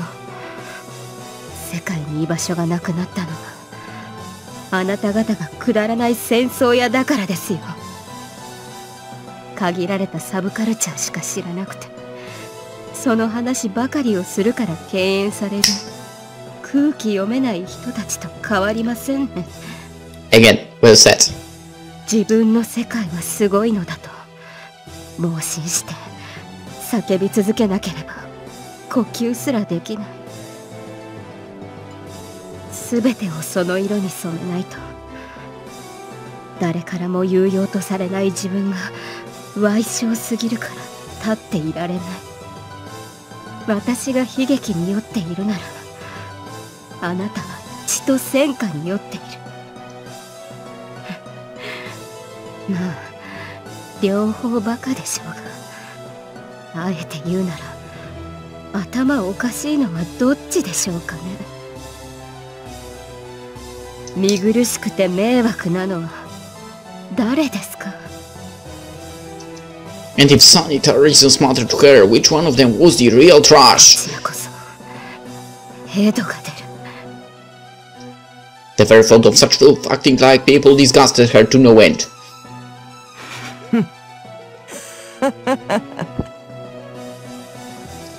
Kay's retort made Eleanor laugh. She was reasonably impressed by what the girl had said. 面白いな。フレンナーあたりが言いそうだ。いや結構。少し懐かしい気持ちに浸れたよ。雑魚の論理はいつ聞いても天下が軸に座っている。要するにこういうことだろう。私に優しくしてくれない者が悪い。甘ったれて恥を知らず感情のままにわめき散らす女子供の上等だ。してみればこの国の者らは本質を捉える目があるな。知っているだろう。天下という言葉は転んだ嫁と書くらしい。それはあれか。女が災難に遭えばそういう行為に走ると言っているのか。考えたやつはどうしてシャレのわかるやつのようだな。あなたも女のようですけど。一緒にするなよ。The woman grinned with denying ever being the same kind of creature as the girl. さて、ともかく望み通りに話に付き合ってやったわけだが、そろそろ教えてくれぬかな。時間など稼いだところでどうにもならぬのは知っているだろう。If anything, the passing of time only worked against her. During their conversation, everything with Kay's neck had turned cadaverous. 私は貴様の諦めの悪さだけは評価しているつもりだよ。第7でそう言っただろう。ええ、学校で覚えています。 How could Kay forget? It was where she desperately charged Eleanor and was defeated in but a moment. But that was exactly why. 少し確認がしたかったのです。それはもう済みました。あなたの気象を正確に把握することと、それから私を。なんだ。いえ、とにかく次が最後です。 Kay fixed her posture and bent her back in a way that would allow her to charge towards Eleanor in a single bound, prompting the woman to ready herself. She still didn't know what the guy was planning, but none of it actually mattered. Rebecca would easily blast her way with the following strike. そういえば先ほど天下がどうだと言っていました。 While standing in the scorching bridge, Kay made a right smile as she prepared to kick the sea of burning coal, tar, and dash towards あ Rebecca. なただってハイドリヒ教の価値観に気持ちを転化しているじゃないですか。 The turner's cannon flash acted as the signal for Kay to begin her fervent 惚れ dash. た男の言うことは何でも正しく間違いないってずいぶん安っぽい女ですね。Since the beast was essentially an amalgam of hell and war, Eleanor began to glorify those things. Eleanor's actions revealed the foolishness of a woman who took up smoking simply because their lover did. Clearly the one was the true Colo brat.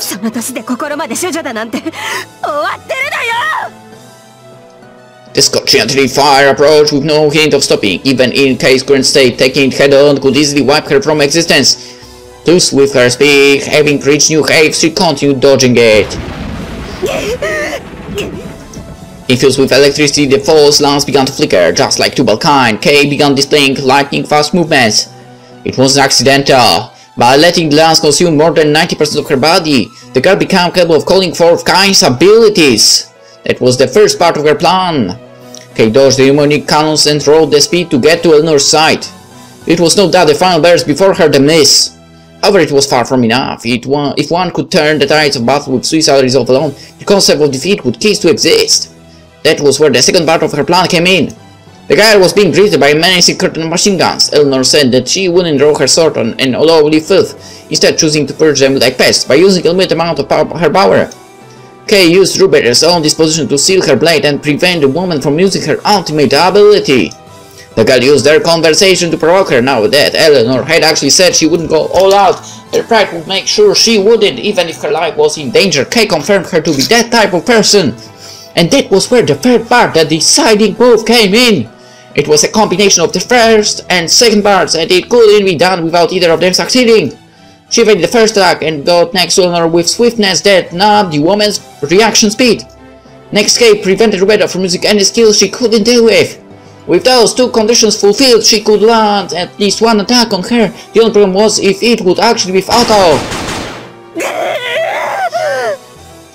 The Shmaisa bullet barge whittled her whole body. Any attempts at dodging would reduce her propulsive power, so she had no choice but to break through while ignoring any hits. Bullets were piercing her shoulder, boring into her stomach, blowing away her chest, and breaking over her cheeks. Despite though, she relentlessly continued her onwards march without any hint of stopping. Kay figured she must have looked worse than a shambling corpse from some horror film. Kay hoped it wasn't too uncomely. At the end of the day, she was still a woman, having a visage that made her dread. Looking in the mirror would have been shameful. And after being told that her face was a certain someone's type, Kay even began to consider cosmetics. No. Stop there! Stop! Listen. You were being told that face is certain someone's type. So, cosmetics won't help here. No cosmetics, please. Really, it's better that way. Unless it's really a little. Because a lot of women tend to use too much and... you know. Should probably go for red lipstick. Well, a lipstick is okay, I guess, but you know, all that's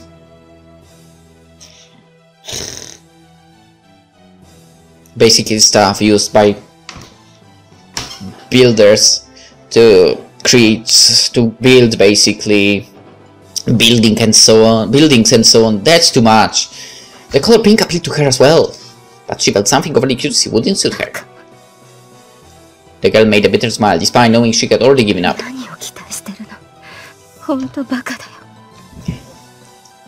She had already resolved to never return. What happened to that determination? Maybe she got shot in the head and lost part of her brain. She still thought of going to the party at the rooftop. Kay Fan broke through the gun barrage and reached Eleanor. She was right before her, with nothing between them. She focused on a single point and began acting out the third part of her plan. Eleanor herself once told her to suppress her bloodlust, and that a weaker force would be foolish to assume a crane wing formation. The girl would heed that very advice in order to claim her opponent's life. She was now a spearhead formation rigged to Rubeda's crane wing. For the sake of purging worthless build, the woman took up that formation at the cost of her own density. Thus Kay could reach the core of the soul that commanded the RE. Eleanor gazed in shock as the Wellsbrook Longinus charged with electricity darted into her face with a violent burst of lightning.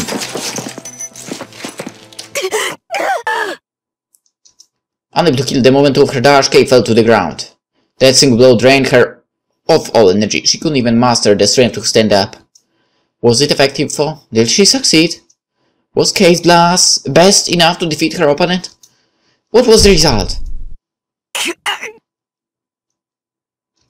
Eleanor covered her face as her shoulders trembled in anguish. The blood flowing through her fingers stood as clear proof of her injury. However, the scorching pillar of fire that burst to life with Rubido's anger hole was an unmistakable display of her prowess, still very much intact. No effect. Kay had put her life on line to unleash an attack that ultimately did nothing more than anger the Crimson Rubido. Since the right side of her face was still covered by her hand, the gravity of the injury remained uncertain, yet it clearly wasn't fatal. Therefore, her fate had been sealed. Kay could no longer ever dream of turning the tides. It was impossible, she knew that better than anyone. So what, you stabbed her eye, and that's all? Her plan succeeded and her blade reached its target, yet...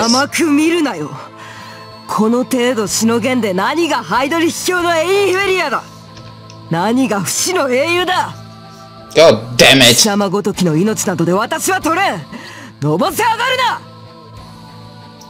The tip of the false lance began to crack and break off, which meant that Eleanor took the blow with nothing but raw endurance. Even though the girl had aimed at the spot low in density, Eleanor came out without a fatal injury and even broke the lance just by burying the attack. Her awe-inspiring and death made her truly worthy of being among Valhalla's Einherjars. Kay couldn't think of anything she could do to fight the Crimson Knightess. The woman's prowess was simply far too overwhelming. Her voice was burning with rage as the space behind her began to boil. Swaying like a haze, it gradually gave room the greatest artillery in history. She was evoking her great figure for unsheathing and showing her sword to a lowly and roughly well-meant humiliation far worse than death. The girl had to be thoroughly evaporated with no trace left behind. Concealed wheels were meant to become just another part of the numerous riffraff erased by her weapon.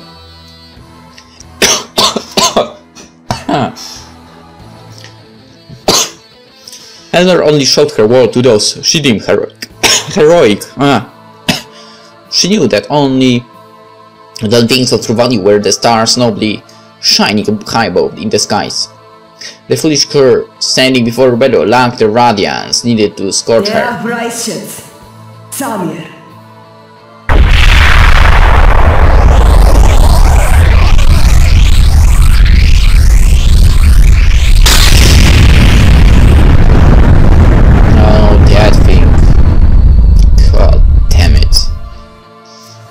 Damn cheaters. It materialized in all its enormity, trampling over space itself as it aved Kay into silence. Size beyond description. Absurdity that spoke for itself. The very existence of such an object made Kay lose her grip on sanity. She knew what it was, but her brain refused to understand.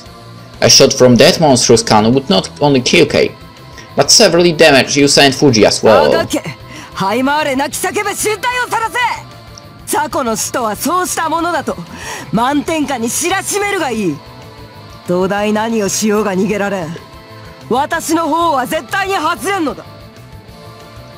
The railway gun Dora lowered and readied its 80-centimeter barrel towards Kay, who was lying on the ground.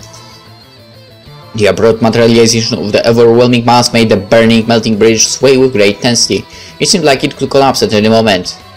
Eleanor, however, paid no mind to it, instead allowing her fury-free reign, choosing to annihilate all around her.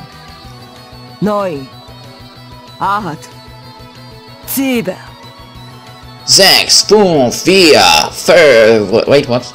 3, 2, 1, 0.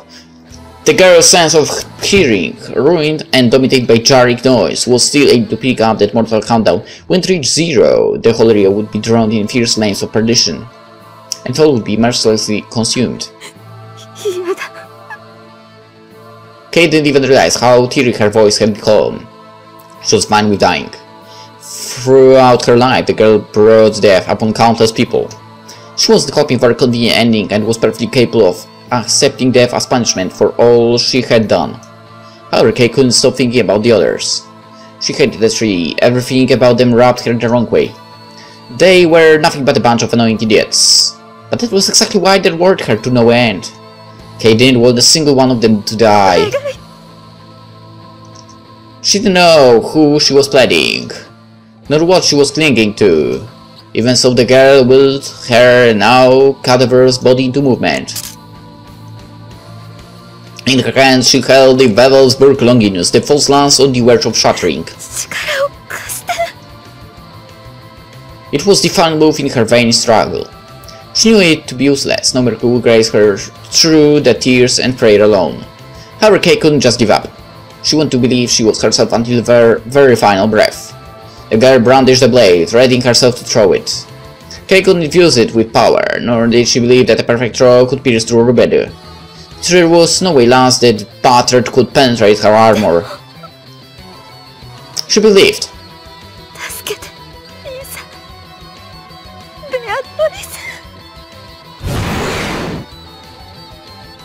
Kate launched her heirloom.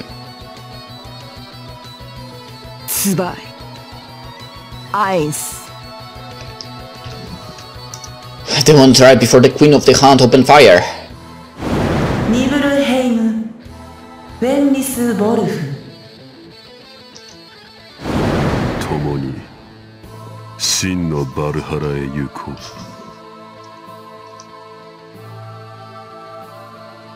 The Obsidian Table were about to grasp a flawless victory.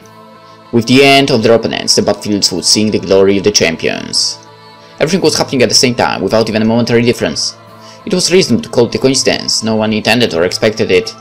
However, such fortuities had always resulted from the accumulation of inevitabilities. Nothing was without meaning. Every single action of all the actors taking part in a final battle had summoned the inevitable coincidence. Choose! 至福もたらす奇跡の見業よ。汝の傷を塞いだ槍から聖なる血が流れ出す。私がみんなを抱きしめるから。Another hegemony began to emanate.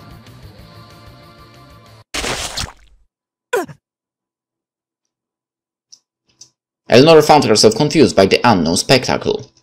It was far too sudden, and downright ridiculous.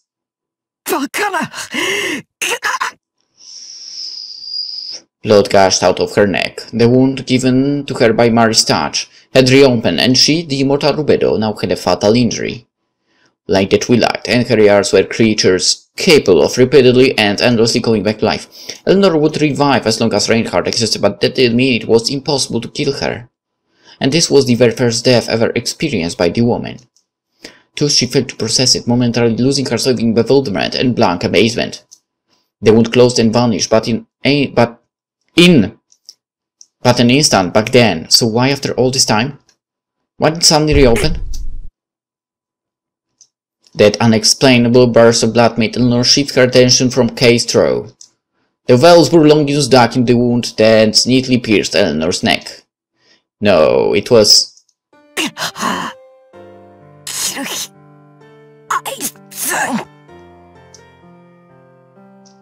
The outer layer of the cursed lance cracked to reveal something else. A knightly blade clad in silver gleam. Kate was as shocked as Eleanor. Both the sudden abnormality in the crimson woman and the presence of her blade within the lance perplexed the girl to no end. Not to mention the mysterious feeling that had overwhelmed her just a moment ago. She thought it to have been her mind playing tricks, but the results were absolutely real.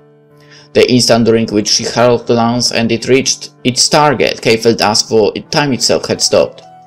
This wasn't merely a case of her senses sharpening in the face of imminent danger. After all, the lance she threw was moving through half the time at a normal speed. Without the standstill, the chance of the Crimson Woman dodging the attack would have been unreasonably high. Only with the aid of the halted time could Kate's strike connect. Nonetheless, neither of them could fully grasp the nature of that phenomenon. どうやら私たちの勝つみたいです。ザミエル卿。Kay believed she had won. いまいましい。And Eleanor accepted her defeat. 構わんす。ハイドリヒ卿は誰にも負けん。図に乗るなよ小娘。バルハラで会えば次こそ消し潰してやろう。Even as her whole body became drenched in scarlet, Rubedo forwarded an indomitable smile. Despite this conclusion being brought about by what could easily be labeled as a deceptive attack, the Crimson Knights didn't seem the least bit disgruntled. It was a certain display of pride fit for those who deemed themselves champions. For the first time ever, Eleanor made Kay harbor a feeling akin to respect, which was all the more reason why she couldn't allow herself to act lowly. Kay and those at her side had emerged victorious and react to Kate's pride in. もう二度とあなたの顔は見たくないと言ったはずです。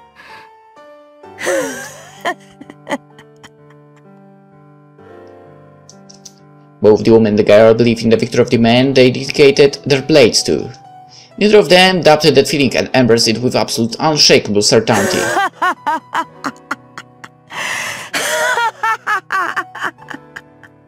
面白い。実に面白かったぞ。いい戦場だった。次は貴様を騎士と認め、私も剣を抜いてやろう。忘れるな。だから。Realizing that repeating herself wouldn't help, Kay decided to say something 出 else. ますから私。勝手に追いかけていればいいでしょう。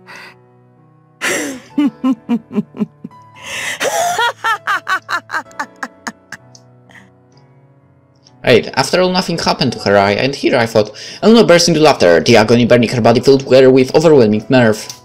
The woman had always sought what she could never reach.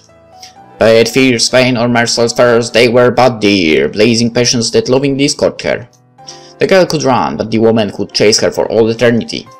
For the moment, however, Rubedo accepted that her wax wings had melted. なあ、キルヒアイゼン。She held the blade forced into her neck and instantly pulled it to the side. As the railway cannon began to lose its corporal form, Eleanor's head fell right on top of it. 入る。恩義に勝利を。ハイドリヒ卿。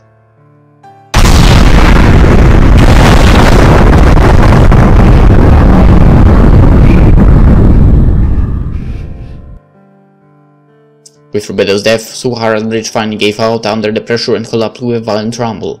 The crimson hell of Muspel Schaim ended with an explosion that greedily devoured Kay. What? What are you talking about? じゃあ、私も本当に。I do not agree to that. There was no hope for her. からね。絶対勝って。負けないで。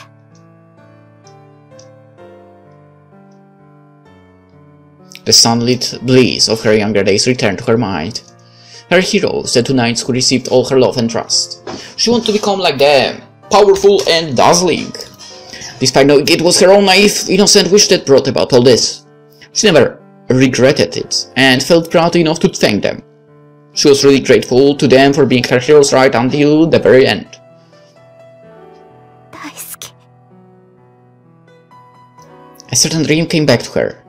A vision of a world where she walked the city streets as just another student. Embraced by dream and flames alike, Kay fell, vanishing beside the collapsing bridge. And... 今、デジャブが。ない。it completely disappeared, not only that but... こんなの。俺は知らない。What the experience was without a doubt unknown.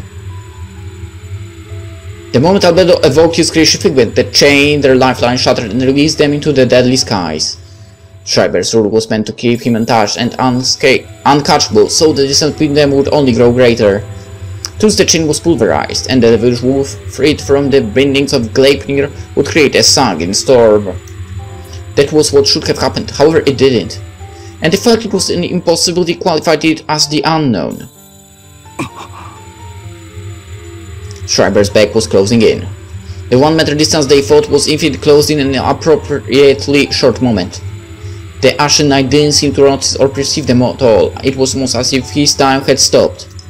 When Schreiber suddenly entered at standstill, Shiro and Ellie, dragged by him at superhuman speed, quickly ramped to his back. The bike now had Schreiber, Shiro and Ellie on it. 3 people in a single bike caused crashes. The condition for the jinx had been fulfilled. Shiro pulled the trigger and released a bullet that pierced Schreiber's back and went straight in the fuel tank. Fire, gasoline and magic mix and merged to create a fierce explosion. Accompanied by a thunderous burst, the ruined amusement park was engulfed by a ring of fire.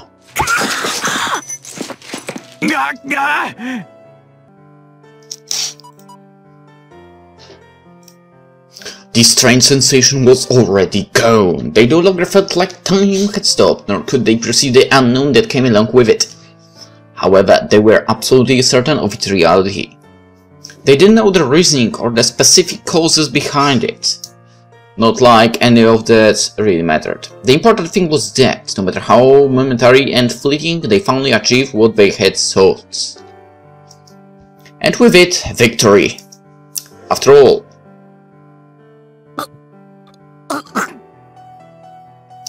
Schreiber, surrounded by the remains of his Vanguard, was shaking with anguish. Albert was a modern speedster who evaded all attacks and couldn't be caught by anyone. And yet he had just received a fatal injury. The bullet pierced his back and destroyed his achne nerve, bringing a halt to the dash he thought to be unstoppable. Schreiber had been defeated, with Shiro emerging victorious. No one could deny that. The Ashen Knight's body was covered in wounds and drenched in sungin red, his mace-placed eye patch revealing the emptiness underneath. All that he had swallowed and ravaged were forced into that void as feeble attempts to make up for what he had lost as a person. It was the endless hunger that drove him to continue his murderous dash. The trail of blood and corpses that defined his whole life. The void containing all the dead gathered behind him was the shape of his defeat.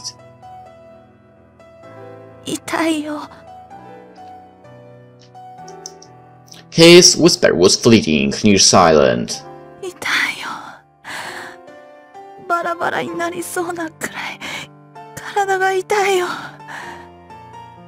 Why was she hitting him? Why did she get mad at him? He was now a she. Wolfgang Schreiber had been possessed by the memories of the time he lived as Anna Schreiber. It was his first trial. Now old enough to without even a trace of bones. That's why he called Rusalka Anna. Okay, whether that fact was a curse or a blessing, no one could tell.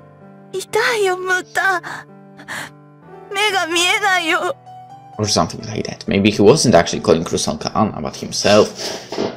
But everyone thought that it was about Rusalka. Okay.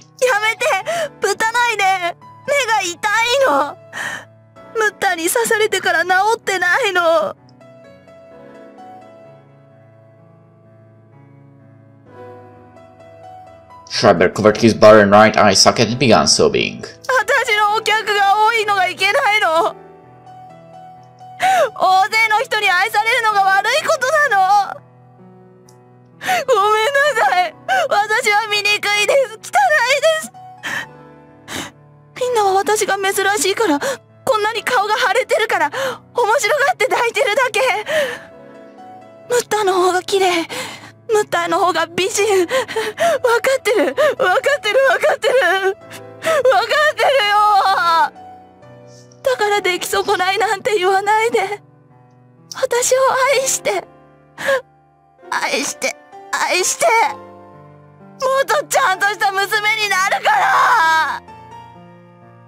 Exposed to the invented appeal, Shiro and Ellie did nothing but slightly strain their faces.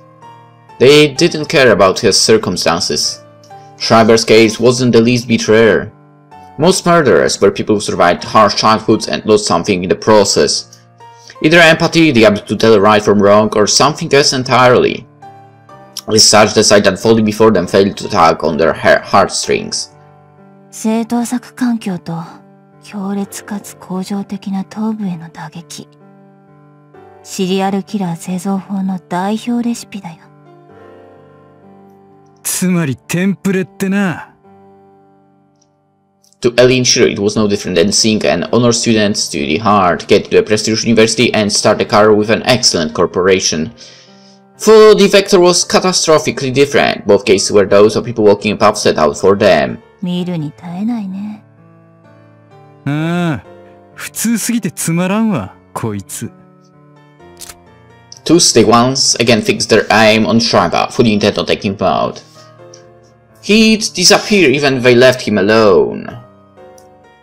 With Vanargant, his Ahnenerbe destroyed, he was said to die sooner than later. For he'd only restart again at the Davis Castle, his death here and now would be an absolute certainty. However, they couldn't let him stay as he was.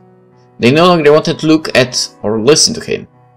Being around his bore of a nutcase would only cheapen the precious moment they had just experienced. Sure and Ali had enough of Schreiber. Watching him only made them feel unpleasant. あなたが私のファーター?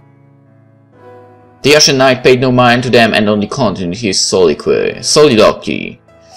Could be really called that for. ほう。なんだよ、包帯なんかしやがって。そのみっともねえ化け物面見せてみろよ。Suddenly Schreiber began talking in another person's voice. It was throaty and horsey enough to give people shivers. 気持ち悪いな。腐ってんじゃねえかよ。いらねえだろ、そんなもん。ほら、こっち向け。直してやっからよ。感謝しろよ、変態が。痛い何をするの？お願いやめて。だから直してやるって言ってんだろうが。でもじゃねえんだよ。俺はあの陰媒に金払ってんだから仕事しろや。Schreiber began acting out a double role. Suddenly he voiced a piercing shriek.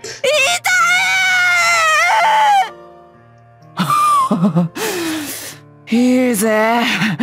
腐れた穴にちょうどいいじゃねえか。こうブジュブジュっとよ、汚ねえ海が出てくるじゃねえか。ビュッと出せ。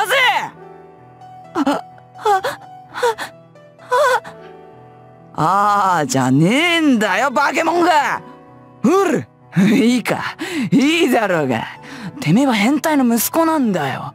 クソの股ぐらからひねり出されたんだよ。だったらそれっぽくえげ感じるんだろうが。Am I the only one feeling a bit disgusted by what he is talking? 息子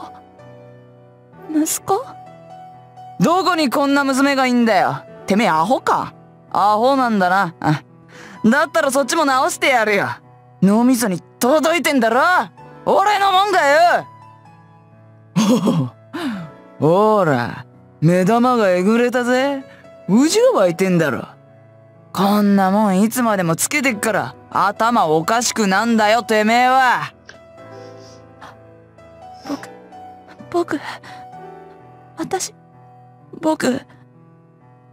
ほら、潰せ。その変態印ついた目玉よ。潰して俺のもんにすりつけろや。さっさとやれ。 Why won't you guys shoot already?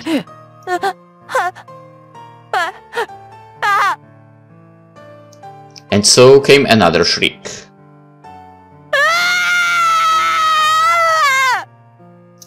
The kind of scream that would stay with a person to the rest of their lives, like the howl of someone in their death throes. When the echoes died down, his blank eye was filled with the searing light of madness. 死ね。 The single word harbored unfathomable hatred.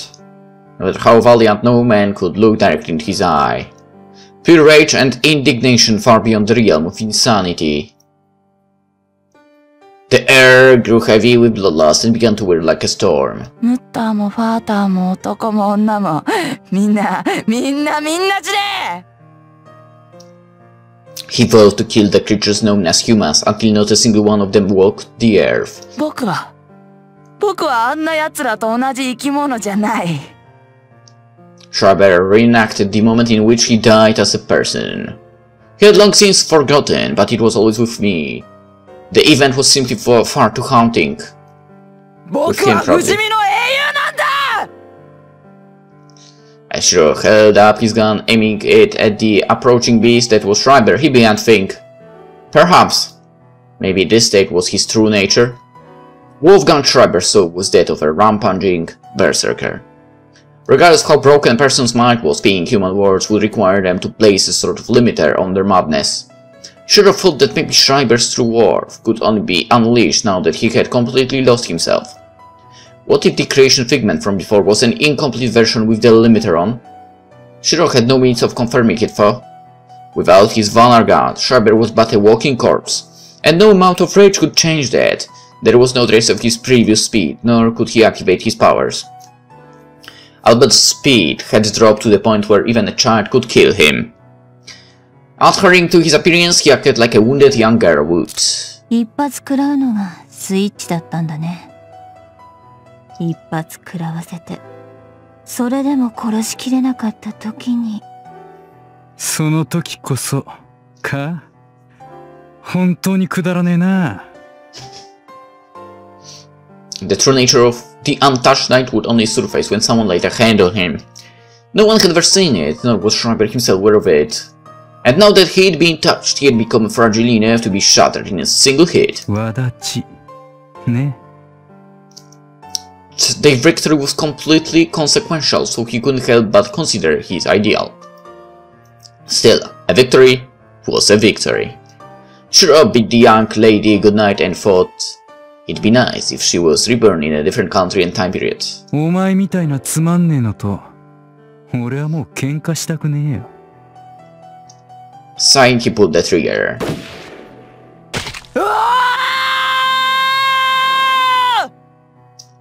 With his head shattered, Abel disappeared, oblivious to the truth right until the very end. Whether or not the funk itself was a blessing or misfortune, no one knew. Yet in the end, Schreiber himself had made all the choices that led him down this path. He clearly had a link with a fatally small set of options, but sure didn't think that anyone was limited to just one. With that settled, こっちもダメか。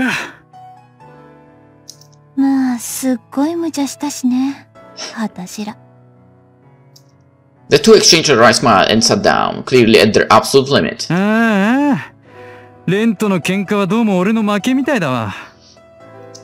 They agreed that the first one to die would be the loser, and now the results were clear for all to see. 別にそりゃこの際いいけど、打ち上げがやべえな。ちょっといけそうにねえんだけど。しゃあないね。でもいいじゃん。私らいかにもそういうサボりそうな感じのキャラだし。それで納得してもらうっつうのもな。お客さんがなんて言うか。Exactly! だから、あんたはまたそうやってわけのわかんないことを。ま、いっか。Shiro ignored Ellie's comment and put on a cheerful smile. 知らん。勝手にやれ。マジどうでもいい。だいたいなんで俺様が他人の顔色を伺わなきゃなんねんだよ。Yeah, but 俺の人生は俺のもんだ。that's a good approach. I don't really care how people look at me as well. はいはい。Ellie mentioned that Ren also had his handful full with a friend like that. でもよ、あん時のあれは良かったな。あれだけで。まあともかく会話あった。きっとありゃあいつのおかげか。多分。っていうか、そうだといいよね。They exchanged yet another smile as their bodies continued to leak blood at an alarming rate. ああ、ダリーは。私も。They spread themselves out on the ground and looked up at the magic circle etched on the canopy of heaven. 待てよ。こっちでも叩き返すからね。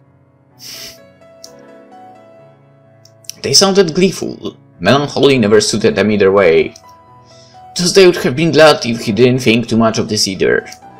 Neither of them cared about coming back to life or turning immortal. They closed their eyes with their minds at peace, as if they were only falling asleep. Rhea felt something warm. It was enveloping and embracing her. While reminiscent of a pleasant afternoon nap, the sensation actually worked to awaken her consciousness. After all, the warmth was far too alien for the crucible, which was but a vortex of endless denial and rejection. She saw it as a ray of light. Indeed, it was the absolute truth, and a display of their true nature. Her dearest treasures, the ones with fiercely shining lives and strong, red, gentle hearts. Ra could perceive all the battles and feel all their souls. For she was still within all melting crucible. Ra could hear her own voice. She didn't know how she came back to her senses, nor why Isaac's faults no longer attacked her. However, reasons didn't matter. The only important thing was that her friends were helping her. Ra was wholly certain of that. It made her understand that she hadn't been abandoned. It opened her eyes to what had to be done. It gave her strength.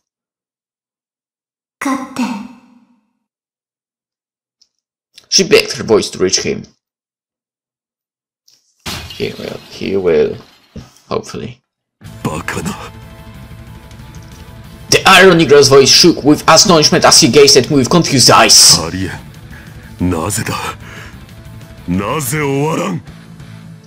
However, I was far more shocked by this event than he was. The Volsunga saga was supposed to end with the hero's death. Being a hero meant standing above common men, and it was a given that such people would be granted death far more severe than anyone below. Machina's fist was that very death given form, so why did I still draw a brief after taking directly from him? Logically speaking, no object or concept in existence could withstand his attack.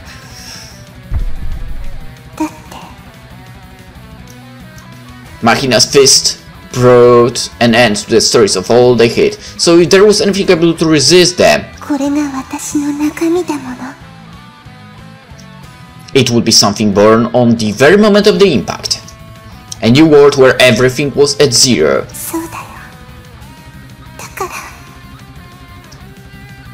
The world was alive.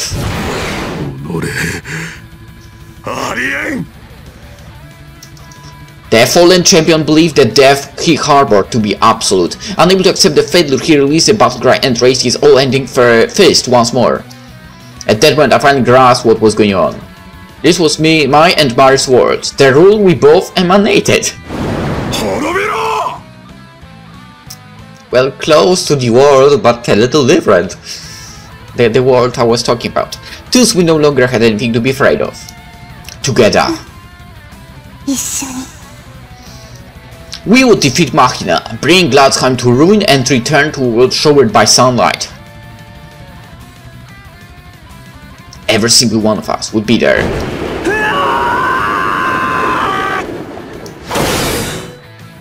I swamped my right arm with all I had, making the blade meet with his fist and filled the air with sparks. His attacks were no longer fatal. As long as his creation figment was active, his Volsunga saga could drop the curtains on countless stories. The sombre battalion commander's powers was menacing and dangerous enough to kill even Reinhardt. In my current state, however, I was an exception.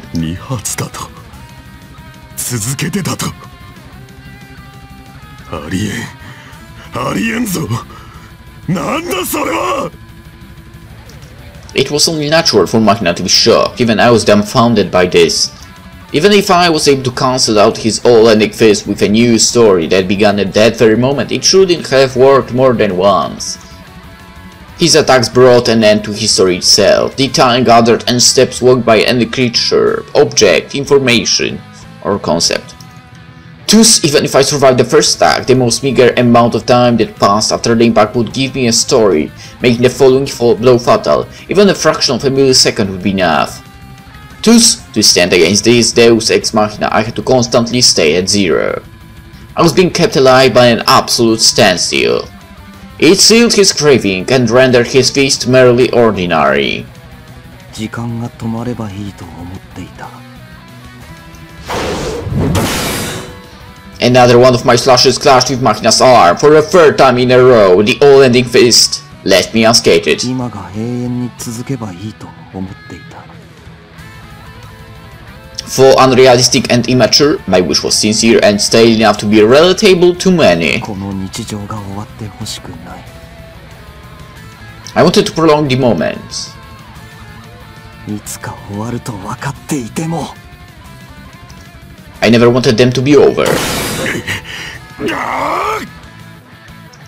Our weapons clashed again as we faced each other head-on, not taking a single step back. This guy. He alone was an opponent I couldn't avoid, no matter what.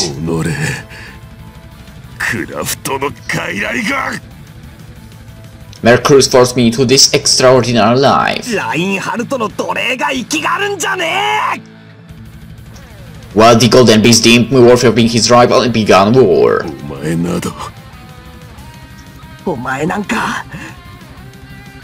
I finally came to know the true nature of the knight before me. We both believed each other to be nothing more than that, and considered ourselves to be the undeniable owners of our own beings. His craving was a clear sham, and I would never waver on that point.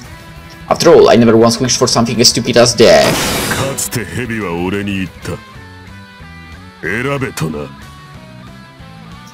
Yeah, I wouldn't expect anything else from that sleazy bastard. その廃反を2つに分けろと。どちらにするか、どちらを選ぶか。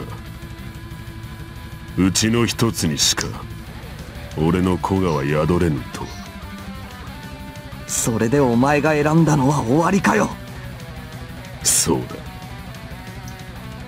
俺はその瞬間を覚えている。And that was why he had confidence in his identity.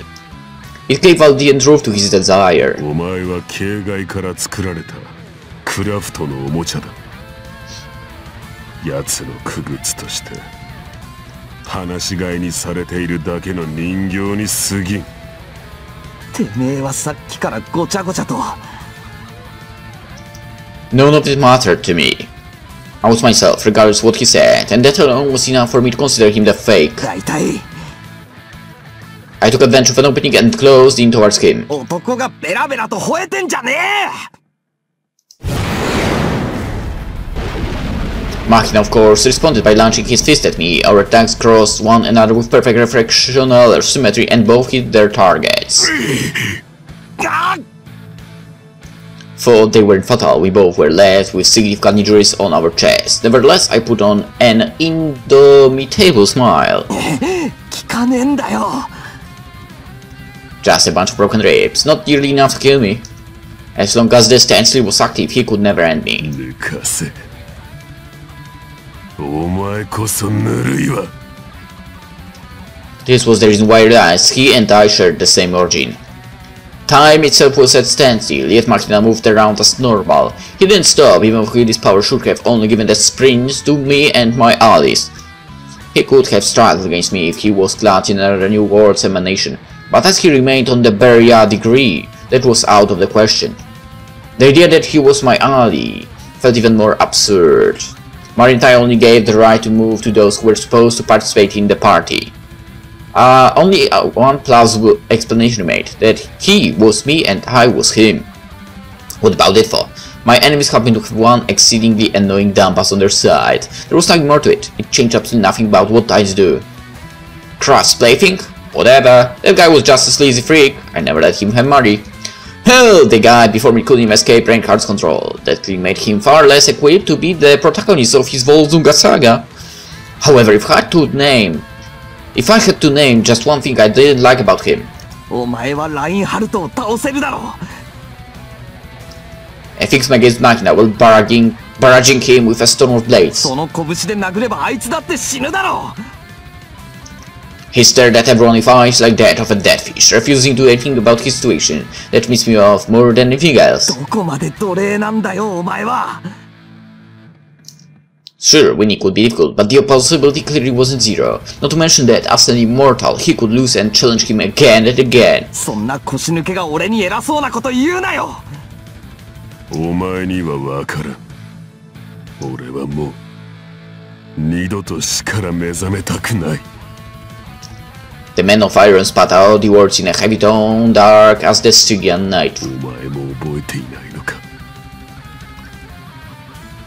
俺たちの死を。That was the first question he gave me. He asked if I knew the moment of our death because he himself had forgotten it. ある日、目を覚ましてみれば、俺はハイドリヒの城にいた。わかるか。文字通り目が覚めたという程度でしか俺は認識していない。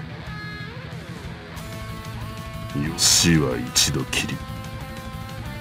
ゆえに激しく生きる意味がある。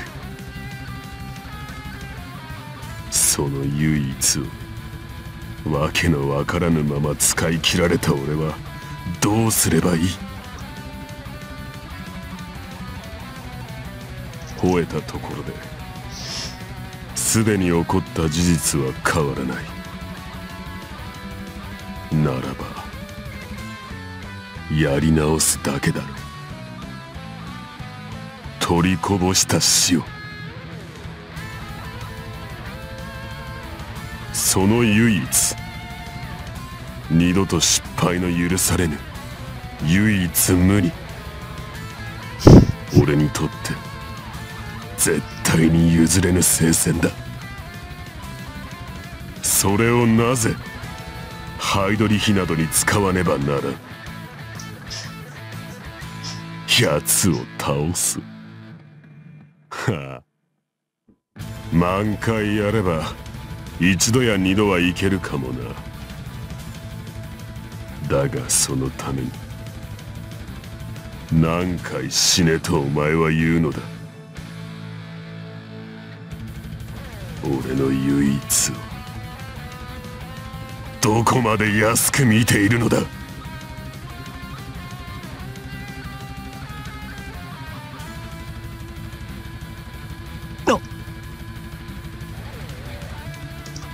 Even if he didn't make my mind waver, I was completely lost on how to respond. I couldn't refute his reasoning. After all, I completely understood him. Death should only come once. That very fact made life worth living with fervor. Anything that could be easily regained. そんなものはゴミだ。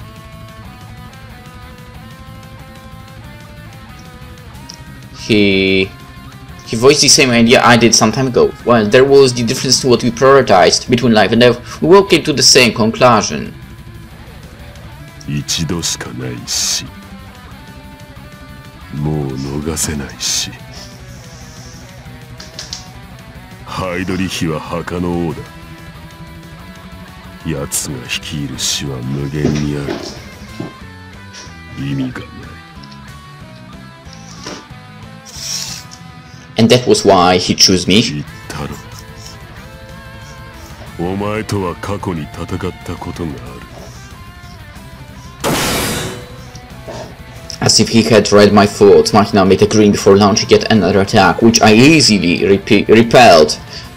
The symmetry between us almost made me sick. Our compatibility was so good I couldn't even guess who'd win. 城で目覚めた初の蘇生と、お前と別れた時は別だ。Upon dying on some nameless battlefield, Machina walked within Rengar Castle. What could have happened there? 思い出させてやる。He unleashed his fist yet again. 黒煙卓には一つだけ空席があった。I reflexively dodged and distanced myself. However, the rapid and boisterous onslaught of his attacks showed no sign of ending. 最初期はハイドリヒとクラフトを頂点とした国。ベイ、ザミエル、シュライダー、マレウス、バビロン、ククリストフ。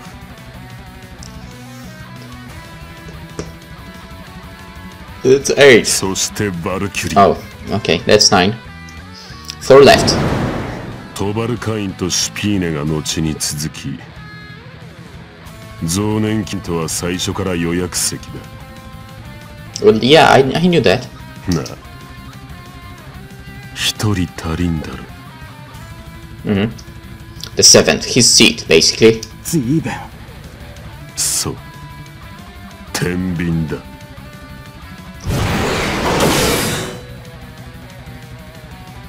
I took the downwards blow and pushed it away, making Machina turn to a considerable distance away from me, where he began gathering power in his fist. The very air trembled like in a heated haze. Even if they couldn't kill me in one hit, only fool would underestimate the destructive power of Machina's rolling punches. ではどうする？駒が足りなければ埋めねばならん。しかし欠番は随分。黒煙卓の中央にある天秤の座だ。生半可なものは据えられまい。ならばもうわかるだろう。カール・クラフトがそうしたとき、どういう手段を用いるか。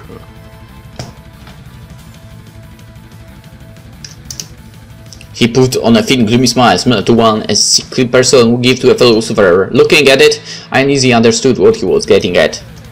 Calcraft had a particular liking to a certain methodology. 作ればいい。We voiced the answer in complete unison. ハイドリヒの城で目覚めた先祖たち。そこで最後の一人になるまでの殺し合いだよ。負けた者は勝った者に吸収され、無論楽だった戦いなど一度もない。全員が自律的に城で目覚めたエインフェリアの資格者だ。しか I clicked. Sorry, he ended up robbed of his one and only death. If he were to regain it, dying within all the restoring, Devil's Castle was not an option. But if I think about it, I'm pretty sure we read that already. I mean, I read that and was like spacing out a little bit. That happens actually sometimes. When I read that thing and the guy's talking in Japanese, I just space out. Until he ends talking, then I'm boom. But sometimes they, you know, in Machina's case, the thing is he speaks and he makes the breaks after he ends some part and then begins the next one, and it's still in the same text we have on the screen, and like boom. Well, it happens. To Machina, it was literally a struggle to the death. そこでお前とは戦っているはずだ。Everyone, the gauntlet of Malika, killed one another to be released from the Devil's Castle. 俺は最後まで残ったが、結果として最も強くハイドリヒの城に縛られている。故にそこからさらにもう一戦だ。最強たる子、万のエインフェリアと融合した俺をさらに二つへ。お前はその片割れだ。俺の古賀は俺が持って行ったのだから、お前の古賀は俺が殺した誰かのものなのだろうよ。兄弟だと言ったろ。俺たちはひととき血肉を共有したが、別に同一人物なわけではない。性格の異なる双子だとでも思え。ハイドリヒとクラフト、そして俺の利害は一致している。奴らは俺たちを噛み合わせて真に最強の子を生み出し、俺はお前を殺すことで城からの解放を約束された。求める死はその時だ。お前に殺されるのもいいが、そうなると。He didn't want to come back to life ever again. It was wish that could only be fulfilled by slaying Reinhardt. 確率として低すぎる。不可能と言っていい。お前は俺に過去負けている。ハイドリヒには届かん。それにな。He clenched his iron hand and held it high in preparation to unleash that power onto me. 奴らの理想はお前の勝利だ。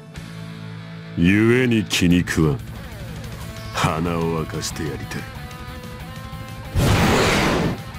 Machina's fist soared through the air towards me, summoning thunderous winds resembling a fierce explosion. その時、奴らの顔は見物だろうよ。60年が水泡に帰した間抜けさを存分に未知として噛みしめればよいのさ。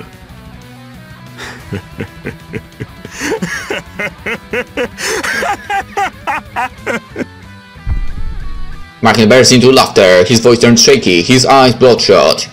His face was right before my eyes, with every cell in his body, the nameless champion of the castle's gauntlet called to grip me into dust. He claimed to have defeated me once, a feat that he aimed to repeat. I could certainly understand his state of mind. I didn't really believe all he said to me just now, but it was obvious that he wouldn't entrust his dearest wish to someone weaker than him. I could easily see what he was getting at, but he completely disregarded something really important. Even if this was really my second battle with him, I didn't have Mari by my side during the first. There was no way I could have, and I knew the reasons behind his defeat all too well. One of them was that he, betraying his dual disposition, babbled on for far too long. I glared at the first, closing in on me. A fist, sorry. Within the calming of that single attack, I could run my mind through a multitude of things. Something was definitely wrong. He was taking far too long to hit me. As my comrade, he deserved to know this.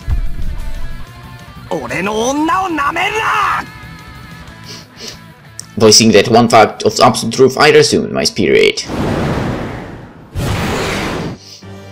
The moment Machina's earnest attack was supposed to hit, he started to disappear from sight.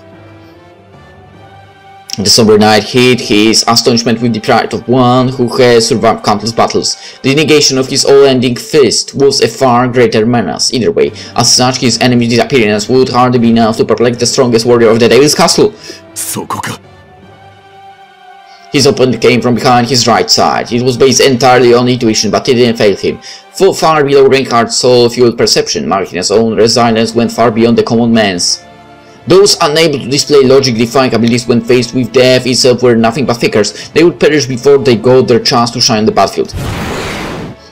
He turned as he launched a backhand blow straight towards Ren's temporal region.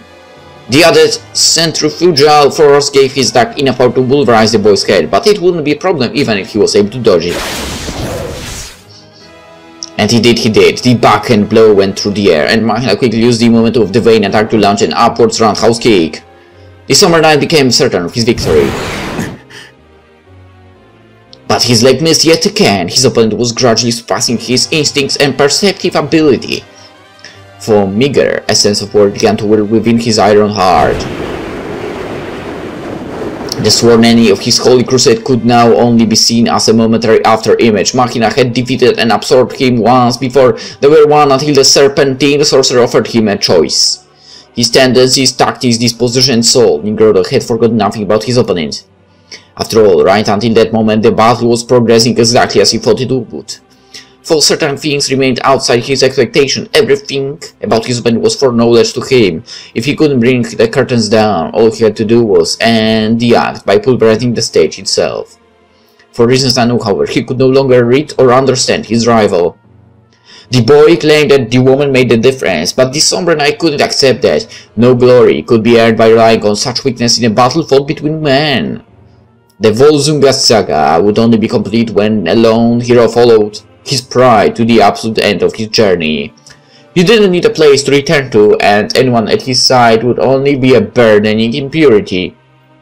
Nigredo was intent on proving that clinging to such things would be the cause of his opponent's demise. It was necessary to make him painfully aware of that fact. Machina was alone and Ren was burdened. The former couldn't have been slower than the latter. The black light closed in with speed that rendered him unable to perceive the guillotine's blades. Machina evaded by a hair's breadth. As dangerous as the attack may have been, all that mattered was that he survived. He was able to dodge it once, so the power relation between them became fixed. Ren could attack him 100 times more, but the result would remain the same.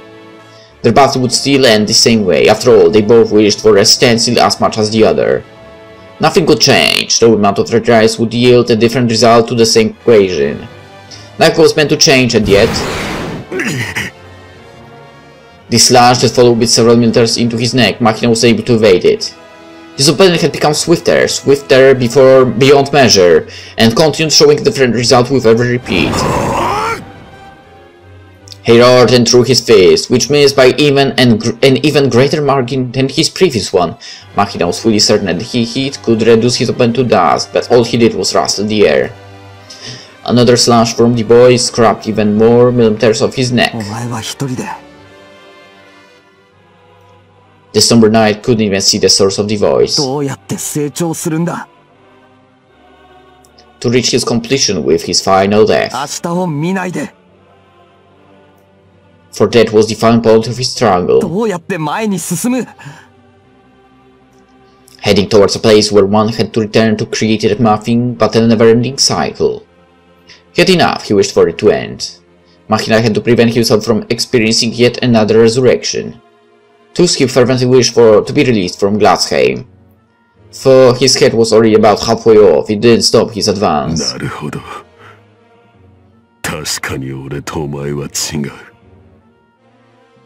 He kept priding himself and failed to understand his opponent. In the end, they were nothing but two separate beings. It was only obvious that he would be rejected.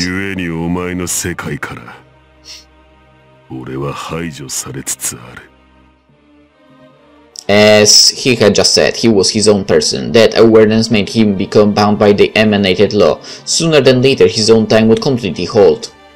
However, that didn't matter to the Somber Knight, as he didn't believe in what his opponent could accomplish after defeating him.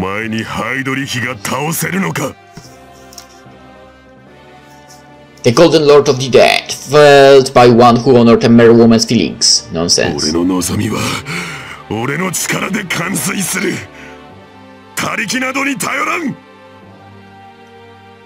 Thus he couldn't allow himself to be defeated here. And if his opponent would ignore that, if Ren could inherit his Volsunga saga,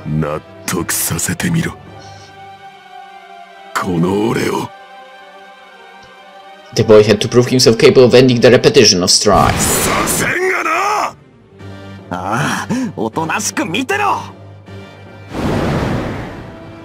For but a moment, Nigredo's intuition caught a glimpse of his enemy. After seeing Ren with his mind's eye, he gave his all into a perfect strike directed at where he thought his opponent would be next. Machina felt certain it would hit, thus if his comrade was able to evade it.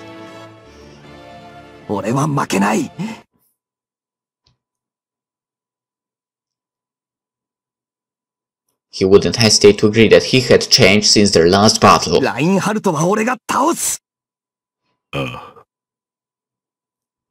When their attacks crossed, he found realized his time was completely halted.